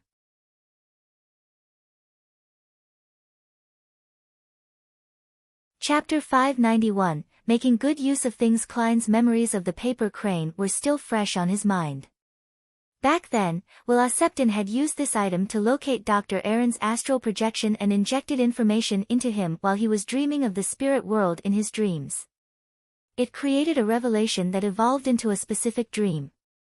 Klein later exchanged a paper crane he had folded himself for Will Septon's and had gone above the gray fog to make a divination. He failed to gain any effective conclusions until Dr. Aaron's wife got pregnant. By calculating the time and from his understanding of the situation between a sequence 1 and sequence 0, he guessed that Will Septon was performing a cyclic restart, and he guessed that Will was in an intense battle with another snake of fate for the position of sequence 0. And the nightmare that came with the paper crane was only an auxiliary outcome. Its true purpose was to help Will Septon secretly become a fetus. What was most humorous about this matter was that the paper crane, that Klein had folded, had ended up being treated as the original from Will Septon, and the Nighthawks had used even cruder means to replicate one to swap them. Will Septon's paper crane had always been above the gray fog after I had thrown it up there. I nearly forgot about it. Performing divination on it can only gain an extremely vague revelation. If there weren't any other developments, it would be hard to infer that the child conceived by Dr. Aaron's wife was Willa Rhodes. On the contrary, Willa Rhodes can use it to locate it in the spirit world, just like how a Rhodes can rely on the gray fog's aura to connect to the radio transceiver via the spirit world. There seems to be some possibility for this matter. Klein suddenly sat straight and had an extremely creative idea. He wanted to use the paper crane to communicate with Will Septon in a dream. This might not be of any use to me, the present me. There might even be certain hidden dangers, but if Will Septon is really the snake of fate from the life school of thought, my act of providing him with intelligence will definitely win me a favorable impression. Towards an existence at the level of a king of angels, it's necessary to make investments ahead of time. If I wait until he's really born, I might be repaid dozens of times over. Since I won't die from trying, I can still revive if I die. Although Klein had such a thought, he was in fact very cautious. He planned on divining the danger above the gray fog before deciding on executing his plan. After busying himself and confirming that the danger involved was acceptable, he used a ritual to bring back the paper crane from above the gray fog into the real world. Perhaps it was because it came from a sequence 1 snake of fate, the paper crane didn't exhibit any peculiarities from its prolonged stay above the gray fog. It remained ordinary. I hope the aura above the gray fog didn't neutralize its uniqueness, otherwise, Will Septon won't be able to locate it. The sequence before snake of fate is soothsayer. Would this matter already be within Will Septon's expectations? The reason why he chose Dr. Aaron is because he's my friend. And by doing so, he can establish a connection with me. Am I being too narcissistic? However, this question is worth suspecting. After Will Septon used the paper crane to locate Dr. Aaron, he could have directly reincarnated, so why did he repeatedly make him have nightmares? Furthermore, the dream also indicated the struggle between the snakes of fate. To an ordinary person, they would neither understand it or play a meaningful role in this matter. Isn't this like using a gaze to entice a blind person? Will Septon created the dream for me? Klein frowned slightly and had certain guesses. He suppressed his puzzlement and picked up a fountain pen. As he filled it with ink, he considered a sentence to leave on the paper crane to garner Will Acceptan's attention. What should I write? Klein recalled what Rhodes had informed him about the situation with the Life School of Thought, and he felt that there was one line that could encompass everything while feeling extremely fresh and filled with emotions. That line was, "Your home blew up." This sentence is overly crude and direct while lacking manners. Besides, Will Acceptan might not be the president of the Life School of Thought. Klein deliberated and slightly spread open the paper crane. On the different surfaces, he wrote different words that formed a very short sentence: Roy King has been captured. After doing all of this, Klein put down the fountain pen and placed the paper crane into his wallet, just like Dr. Aaron had done before. In the periphery of the Rørsted Sea, on a gigantic fog-covered island far from the main sea routes. Amidst a shrill cry, a blue bird of prey that resembled a shadow had plummeted from the sky and crashed heavily into the ground. It sent soil scattering as its blood splattered. Alger Wilson remained cautious. He stood far away and raised his left hand, which had an iron-black ring on his thumb. He pointed it at the terrifying beyonder creature known as a blue shadow falcon. On the tip of the ring was a spike-like protrusion. It was tainted with old blood, looking ancient and sinister. This was the mystical item he had bought from an artisan, using Steel Mavedi's bounty. He publicly claimed that it cost him £5,200 despite it actually only costing £3,100. The ring's name was Whip of Mind. It could deliver irresistible intense mental damage to an enemy.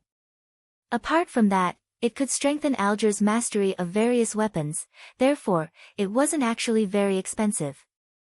Back then, the artisan and his friend had two mystical items. One was the Whip of Mind, and the other was the Ring of Witchcraft. The latter had more abilities and high adaptability while costing almost the same as the former. It was a better choice, but after serious consideration, Alger still chose the Whip of Mind. He believed that without such an item, his hunting of the blue shadow falcon would be several times more difficult. This was because it was a beyonder creature that could fly. And reality had proven that his judgment was right. For this, Alger was willing to experience a constant headache, a nagging feeling that made him want to slam his head into a wall. After waiting for several minutes, he saw points of light float up from the blue shadow falcon. 6 crystalline feathers condensed around its wing as Alger heaved a sigh of relief and walked over.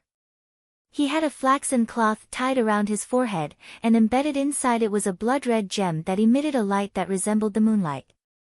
This was meant to be the vampire baron inheritance for Emlyn White, but Alger wasn't in a hurry to complete the transaction after obtaining it. Instead, he used the characteristic, which he could use to a certain extent, to add insurance to his hunt for the blue shadow falcon.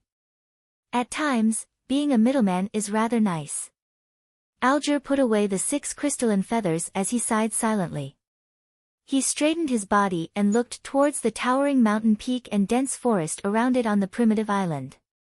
He felt that many indescribable dangers lurked there. My strength is insufficient to explore the area.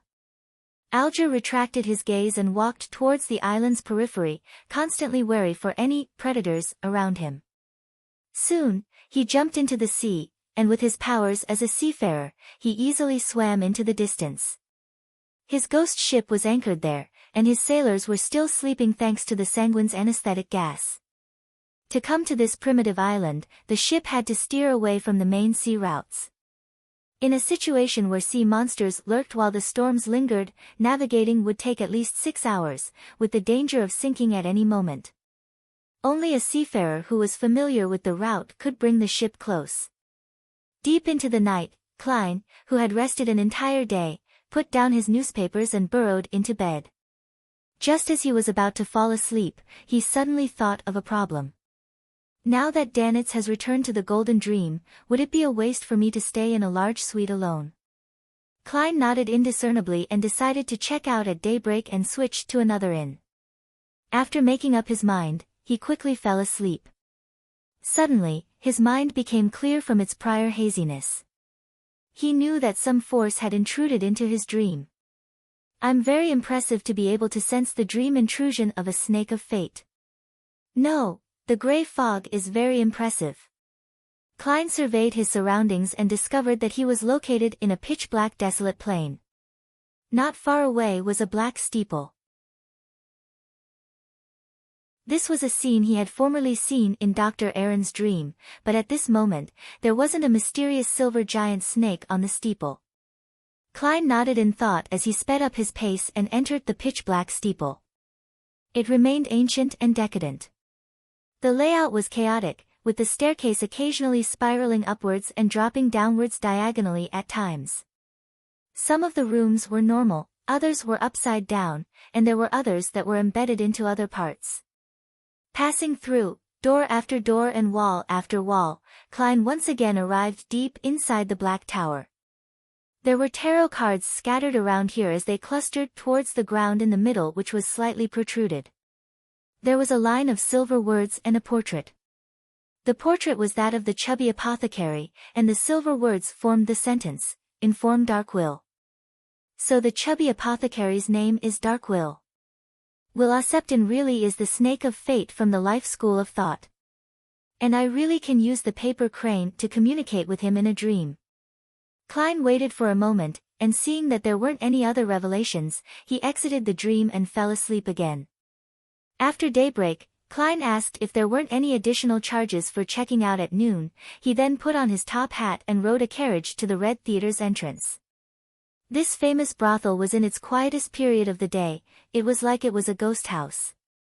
Klein glanced at it before walking diagonally across to the alley and arriving outside Darkwill's folk herb store. He suddenly sensed something as he looked up at the roof, and he saw a fat owl perched there, looking at him.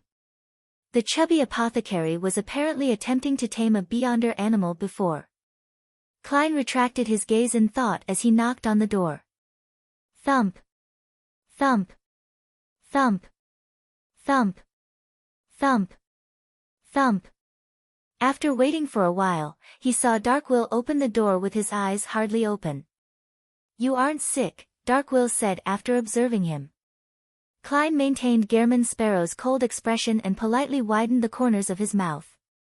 "Good morning, Mr. Apothecary. I've found your teacher." "For real?" Darkwill asked in disbelief. "You just received the mission the day before yesterday."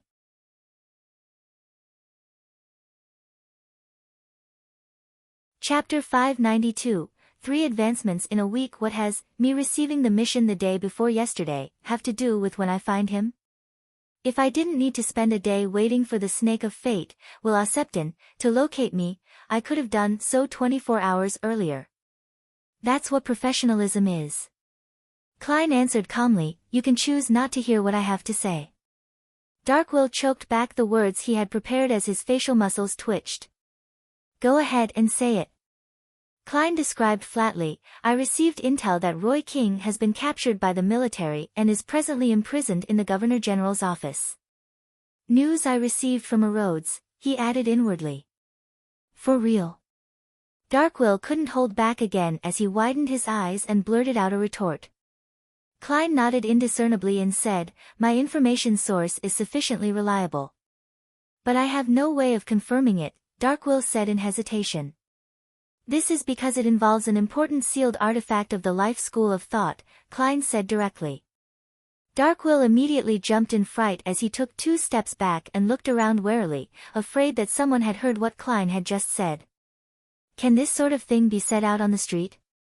He knows that we're from the life school of thought, and he knows that old man is involved in an important sealed artifact. I only learned of that from my last communication with him. Darkwill gradually began to believe the adventurer in front of him. Klein swept a glance at the owl who swooped down and landed on the chubby apothecary's shoulder. "You can make your payment." "I can't confirm it." "I can't just believe what you say, right?" Darkwill said stubbornly. Then, he saw the eyes of the adventurer in front of him turn abnormally cold. He trembled and hurriedly said, "All right. I'll barely count it as you completing the mission."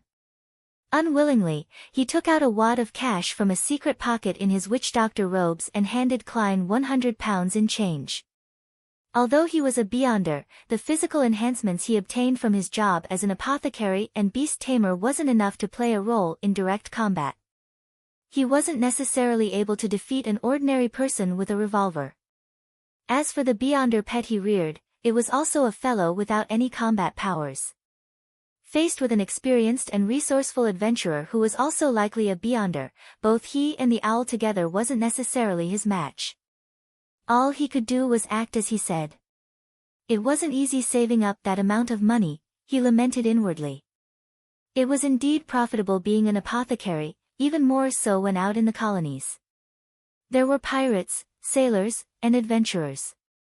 There were all sorts of people, and the official organizations were more relaxed on enforcing the rules. He could sell certain banned medicine without anyone coming to knock at his door. For the past 2 months, just the customers from the Red Theater was enough to earn him more than what he previously earned in a year. However, as a beyonder, his expenses were huge as well. The savings he had primarily been expended when advancing to beast tamer. Later, he reared a pet and, with great difficulty, bought the potion formula and ingredients for it. He also purchased defensive charms for himself, leaving him only a few £100 in savings. Klein received the cash and, while counting it, verified their authenticity before putting it in his pocket and leaving. After seeing Klein's figure disappear from the alley, Darkwell's expression sank. "It's too dangerous here. Too dangerous.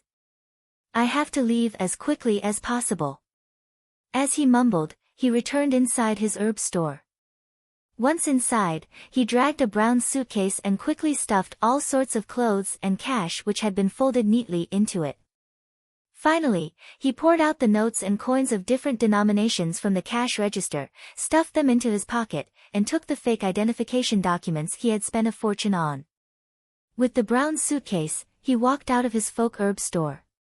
Looking back at the various medicinal ingredients he hadn't finished selling yet, Darkwell's chubby face clearly twitched. He took a breath and locked the door while resisting his aching heart. He went straight for the harbor by getting a rental carriage, heading for Byam's liner ticketing company. "It's too dangerous, way too dangerous. Old man has been caught. He's been caught," he sat in the carriage and repeated himself silently as he trembled. In this state, he finally arrived at the ticketing company, and after paying for the carriage, he rushed into the lobby and queued up for the liner to East Balam. Phew. Phew.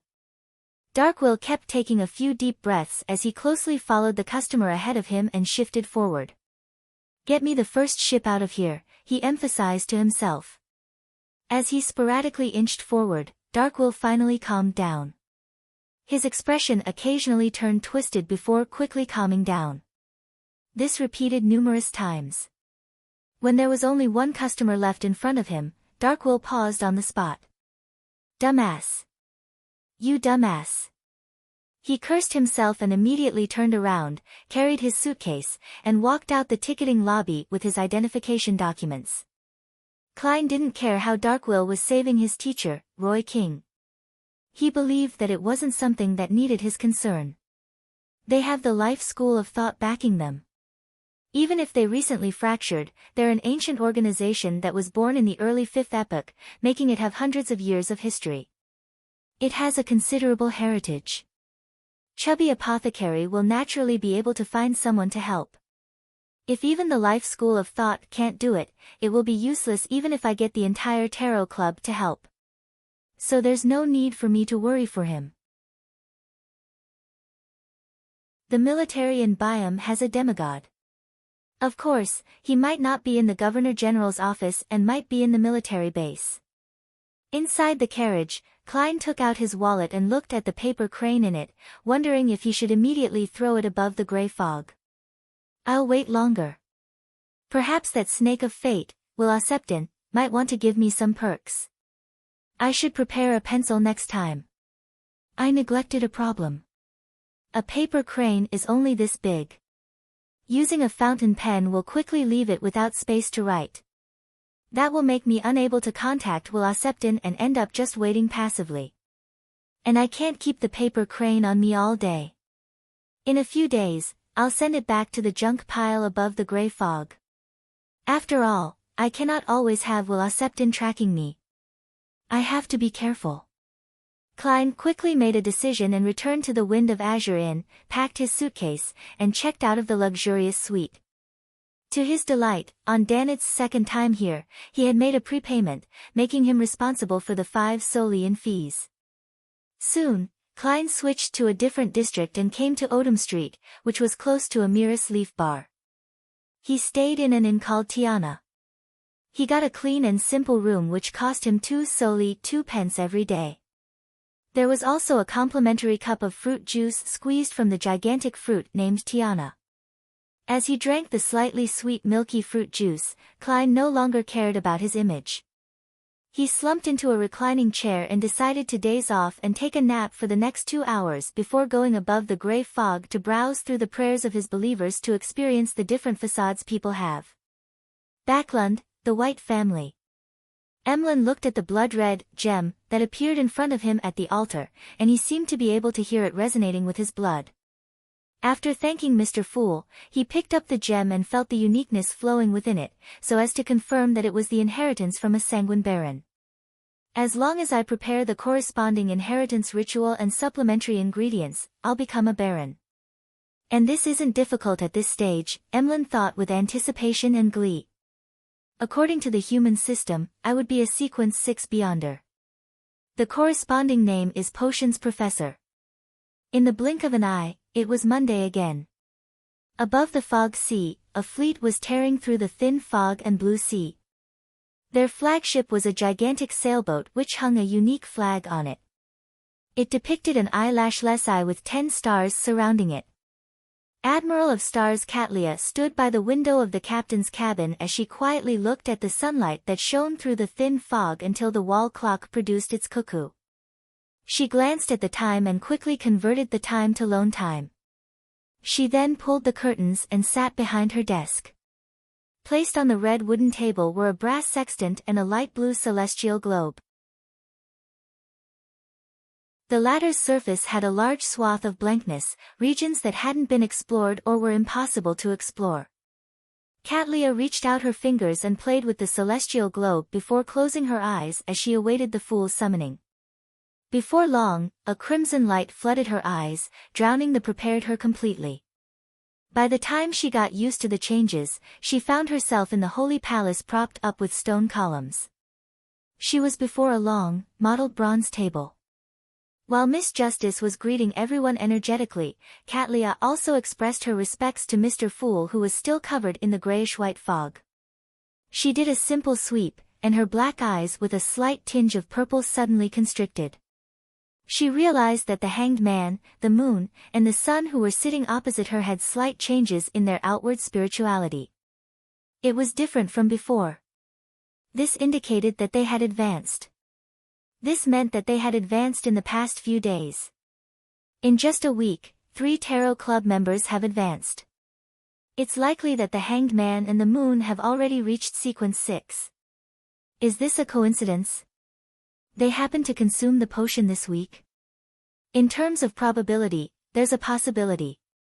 The moon and the sun were purchasing ingredients last week, but this also serves to show that the Tarot Club members advance very quickly, otherwise, there wouldn't be such a coincidence. Of course, it's not strange to advance quickly below sequence 5 once a Beyonder masters the acting method and isn't lacking in resources.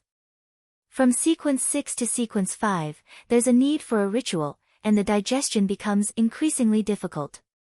It's difficult for such matters to happen again. Catlia retracted her gaze. Following that, Audrey apologized to Mr. Fool, saying that she hadn't been in contact with the psychology alchemists recently and wasn't able to provide any Roselle diary pages. Furs was in a similar situation.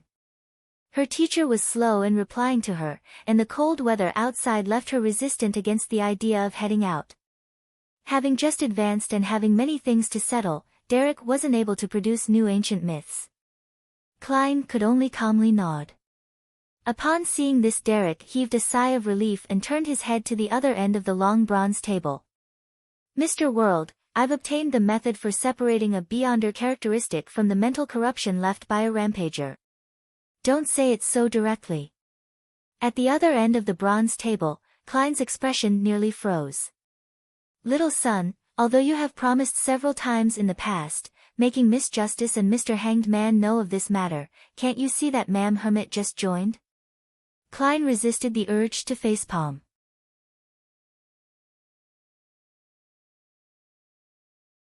Chapter 593, Solution: The method for separating a rampager's mental corruption from a beyonder characteristic. The hermit Catlia shot a glance at the world and guessed that he might have obtained 1 to 2 beyonder characteristics that a rampager left behind. In addition, one of them likely involved the advancement characteristic for the world or someone close to him. This was a very easy inference, since if one didn't use a beyonder characteristic as the main ingredient of a potion, the mental corruption of a rampager in it didn't matter if it was made into a mystical item. At worst, the negative side effects would be extremely strong, making it equivalent to a sealed artifact, but that didn't mean that there was no way of using it. After adjusting his emotions, Klein controlled the world to answer hoarsely, "Write it on a piece of paper and pass it to me." With that said, Klein originally wished to encourage Little Son for being a trustworthy person, but upon considering how the world's image was that of a gloomy and reserved person who didn't say anything else unless he had ulterior motives, he instantly fell into a slight dilemma. No, there's an ulterior motive. By letting Little Son maintain his principles, it will make things a lot easier in the future. To put it simply, it will be easier to fleece him. Of course, I'll have to suffer the damage from his honesty and uprightness as a result. The world is an experienced and shrewd beyonder in the eyes of Miss Justice, Mr. Hanged Man, and the others. They likely wouldn't notice any problems. Klein's mind raced as he made the world let out a deep laugh. You're really a trustworthy person. Your character is worthy of praise. The Hanged Man pricked up his brows and took the initiative to say to Derek, "I'm also interested in the knowledge regarding this. What can I use to trade for this information?" He planned to do the transaction if it wasn't too expensive, and he would give up if it exceeded his expectations. After all, he didn't have any use for it at the moment. Having been praised, Derek was still lost in his joy. After 2 seconds of thought, he said with abnormal sincerity, "Mr. Hanged Man, there's no need. You've often been giving me suggestions in the past when I was faced with trials. Just treat it as a way of showing my appreciation. If the world is a real person and was drinking, he definitely would have spewed out all the water in his mouth. Thankfully, he's neither drinking, nor is he real." Klein mustered all the beyonder powers of a clown to ensure his expression remained unchanged. The Hanged Man was briefly at a loss for words. The son's reply was completely out of his expectations. He had been traveling the seas for years and had experienced numerous encounters. His outlook on things was no longer that of black and white, with it mainly shades of gray. At this moment, he felt a baffling sense of guilt. "Your character is really worthy of praise." Alger quickly composed himself and praised Little Sunday. "Don't copy what I said. Can't you use a different sentence?" The world glanced at the Hanged Man as the fool lamented how wily old foxes were all one and the same. "Dumbass." "No, he's dumber than an ass." "A dumb sheep." The moon Emlyn silently condemned the sun. From this morning, he had been filled with anticipation for this tarot gathering, as he had already advanced to Baron and had wished to find a chance to covertly flaunt himself. They might not be able to tell, apart from Mr. Fool. Mr. Hanged Man likely can guess it. I should do something later to let them know that I'm an honorable Lord Baron. Emlyn pondered as he listened. Towards Little Son's words, Justice Audrey didn't feel any guilt or anger, as she knew very well that Mr. Hanged Man had been the one who had been guiding him every time. The others were only occasionally giving suggestions. This is the natural result of being a good person. I hope Mr. Hanged Man will become kinder in the future. She watched this scene in delight and didn't have the urge to spend money to obtain the method for separating the mental corruption from a beyonder characteristic. Derek quickly turned around and obtained Mr. Fool's approval and conjured 2 yellowish-brown goatskin parchments. Klein controlled the world and took a piece. He scanned it impatiently. There are two methods. The first is to use an item that can steal the beyonder powers of others. Extract the mental corruption left behind by a rampager and concoct the beyonder characteristic into a potion before the theft loses effect. This way, the mental corruption will have nowhere to go and will directly dissipate. The second is to hold a ritual and pray to one of the two mystical items in our City of Silver. Use its feedback to shatter the beyonder characteristic and let the mental corruption expire. After that, the beyonder characteristic will automatically gather together slowly. I only managed to obtain the corresponding ritual's procedure and was unable to obtain the precise description of the item. Only the elders of the 6-member council have the right to know it and preside over such a ritual. The ritual's procedure is... Thoughts went through Klein's mind as he nearly forgot to control the dummy, the world. The first method is indeed something I never considered before. The sealed artifact, Blood Vessel Thief, behind the Chinese gate in Tianjin City is able to steal a target's beyonder powers. By viewing a mental corruption as one of them, there's nothing wrong with this logic. But here comes the problem. The mental corruption inside the all-black eye isn't that of an ordinary beyonder but from the evil god, true creator. Regardless of if it's the beyonder who's stealing the power or a mystical item of a similar trait, it will not be able to withstand such mental corruption. The former has a 100% chance of losing control, while the latter will directly be corrupted. In theory, I can sacrifice a similar mystical item and use it to replace the all-black eye's corruption.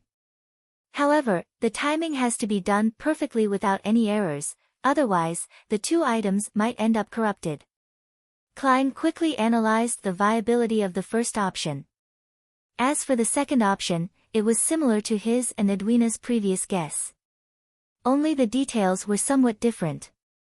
The two powerful mystical items in the City of Silver are, at best, grade 0. Basically, it can't be a true god sequence 0 remains, otherwise, they wouldn't be in such a pathetic state in the forsaken land of the gods. Therefore, does it mean that in order to shatter a beyonder characteristic, one doesn't need a god's strength?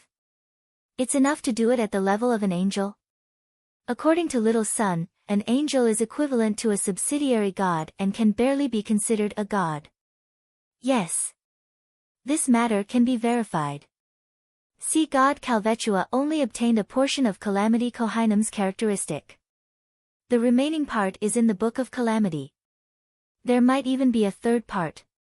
I wonder where it's hidden, since it helps this high elf, at the level of an angel, be able to resist death. In short, it can be seen that Kohainam's beyonder characteristic was split into at least two parts. This is essentially the same as shattering a beyonder characteristic. With all the evidence validating each other, I can make a preliminary conclusion that as long as the ritual is right, the feedback of a powerhouse at the angel level will be able to shatter a beyonder characteristic. Then, here comes the problem. Where do I find an angel? Mr. Azik might be one at his peak, but he clearly hasn't recovered yet. As for saints, Snake of Fate, Will Aseptin, is only a fetus that hasn't even been born at the moment. Klein didn't spend too much time thinking, deciding to consider how to resolve the problem after the tarot gathering ended. With that, Alger quickly scanned the area and gained an understanding to a certain degree. Towards this, he had a theory. Getting the world to seek the method to separate the mental corruption from a beyonder characteristic is likely a test Mr. Fool had given to his blessed. But does this imply that Mr. Fool's strength has only recovered to the level of a saint and not an angel? Otherwise, there's no need to go through such trouble. He could have directly removed it. How long has it been? It's just been 7 months and Mr. Fool has already recovered to this extent. Right, he can already respond in place of Sea God Calvetua. In another 1 to 2 years, he will likely be able to escape from his seal. Standing at the pinnacle as an angel, he will just be one step short of the ultimate goal. Ignoring the hanged man's reaction, Katlia looked at the hanged man and thought for a few seconds before chuckling. I'm not sure if those methods include one of the methods I know of. I can provide it for free.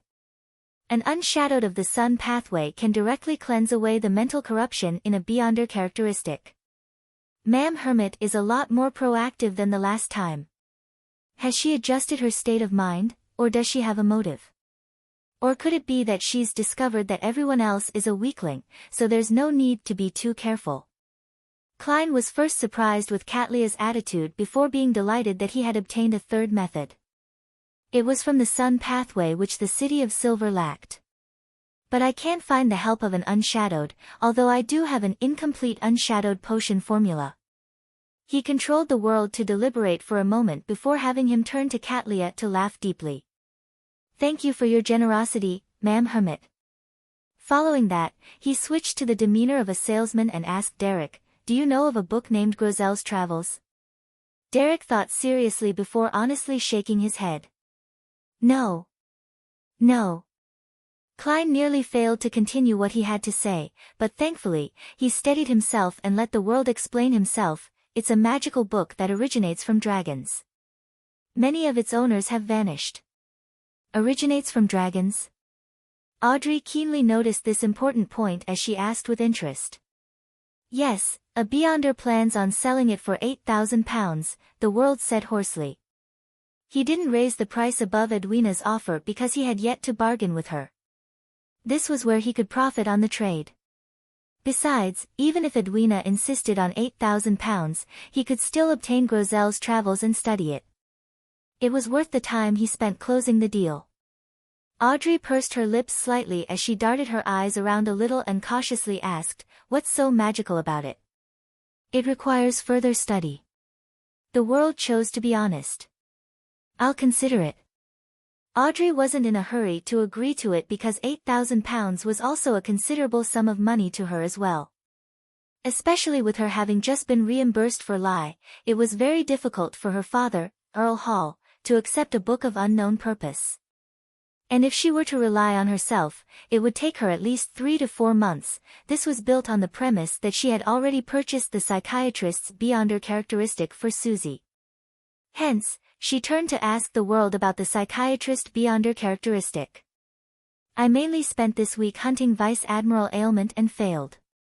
I didn't find a grazing target to switch to. Klein was instantly left somewhat embarrassed, feeling as though the world's shrewd image had been damaged.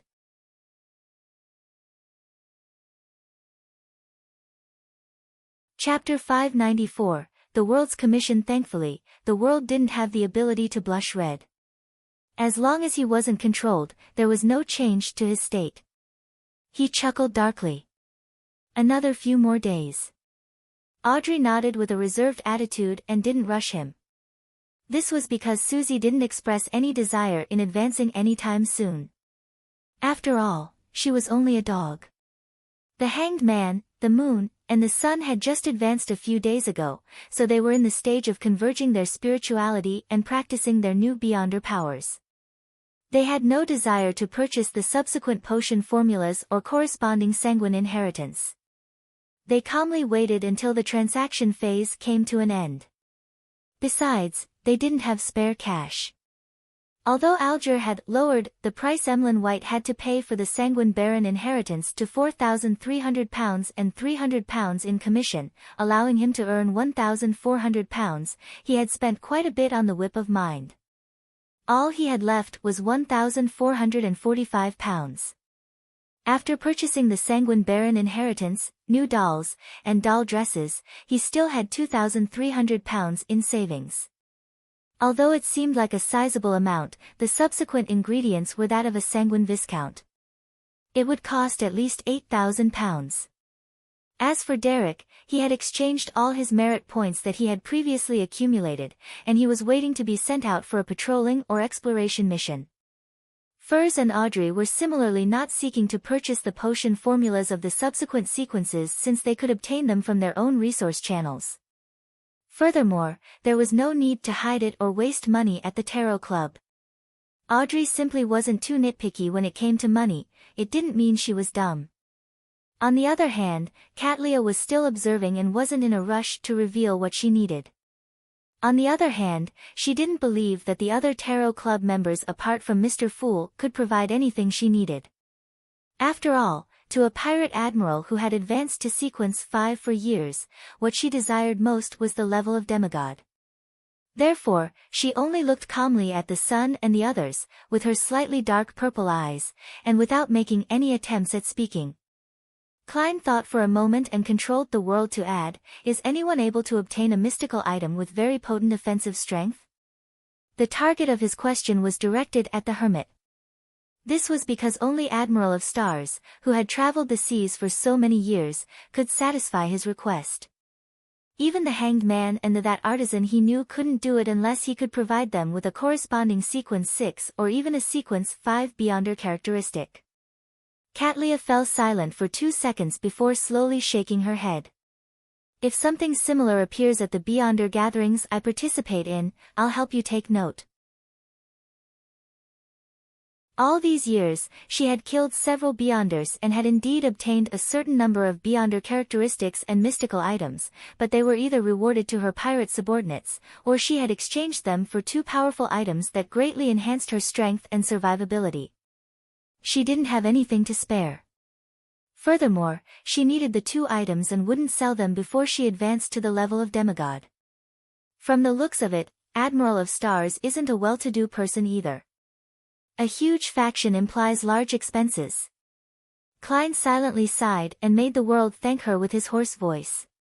With the transactions quickly coming to an end, he controlled the world to look at Furs. "I wish to entrust you with a mission." "Me?" Furs was a little surprised. Could it be something like buying a radio transceiver again?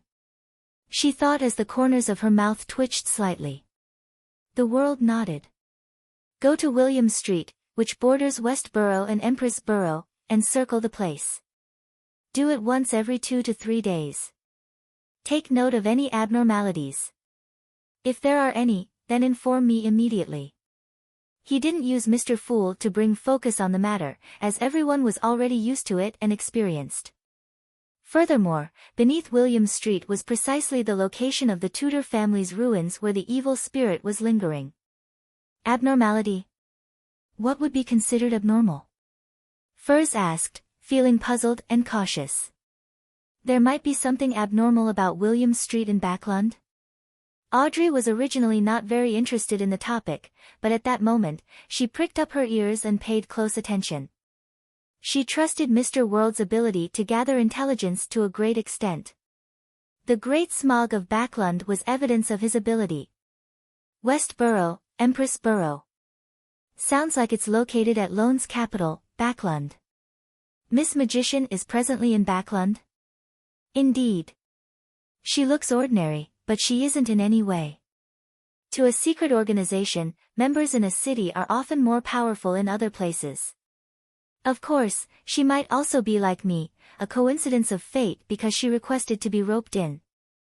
Katlia swept a glance at Furs and quickly analyzed the information revealed from the conversation. Alger was suddenly interested since he knew that the world was the representative of Mr. Fool's Blessed. Whatever he paid attention to had a high chance of involving a conflict at the upper echelons. Just what secret lies within that street named William Street? Alger couldn't help but try to guess at the deeper truth. How would I know what abnormalities there will be? Klein mumbled before getting the world to answer gloomily, "I believe there will be sufficient abnormalities. I have to warn you that if you really notice anything abnormal, do not attempt to investigate it on your own or hire someone to do the investigation. It will be very dangerous. How much do you think is an adequate reward?" Very dangerous. Furs instinctively wished to decline the mission. However, considering how immense the influence of the Great Smog of Backlund was, one that even affected her, she wasn't sure if this abnormality wouldn't cause her harm. As such, she became hesitant. After a few seconds, she changed her languid seating posture and said, 100 pounds. Much lower than I imagined. The world chuckled. Furs spread her hands and said, "It's because it's for myself as well. I'll just treat it as people observation, in order to gather material for my novel." That's right, I can't stay at home all day. It's time for me to get out. I have to push forward the matter of acting as a trickmaster. Just conjuring tricks to amuse Zio isn't enough to digest it. How should I act? Join a circus to perform tricks?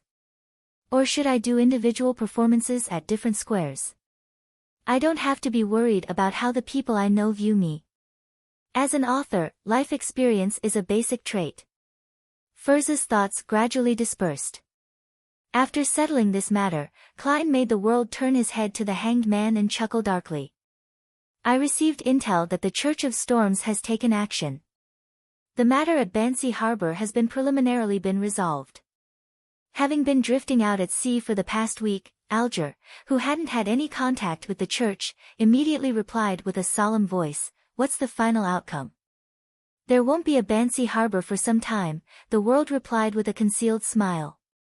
At this moment, Audrey and company realized what they were talking about. That was the place with the ancient name Binzi, and it had the present name of Bansi. It was the place where descendants of the King of Angels Medici resided. Is Mr. World implying that the Church of Storms has leveled Bansi Harbor? That's really in their style. That's good too. There's no need to worry that the innocent there will be corrupted. I wonder if the King of Angels Medici appeared or escaped. Would the Pontiff of the Church of Storms appear in person, or was a Grade Zero sealed artifact used? Audrey heaved a sigh of relief as she asked with brightened eyes, "Mr. World, do you know of the specifics?" "No, no one knows, other than the upper echelons of the Church of Storms." The world stole a glance at the hanged man. The hanged man fell silent, feeling the burning ambition in his chest once more. "I want to become a member of the Church's upper echelons," he emphasized to himself. The hermit Catlia, who had joined the tarot gathering a second time, basically didn't understand what they were talking about. As a pirate admiral, she was no stranger to Bansi Harbor, but she didn't know what had happened there. She also had no idea why the Church of Storms would destroy the place and why it would require a long period of time to rebuild it. It should be a very serious matter that deals with the higher-ups. The members of the Tarot Club seems to be aware of the reason. Although their sequences aren't high, they seem to know a lot and are involved in many matters, apart from the sun. This is the reason why Mr. Fool tacitly agreed to have them establish this gathering.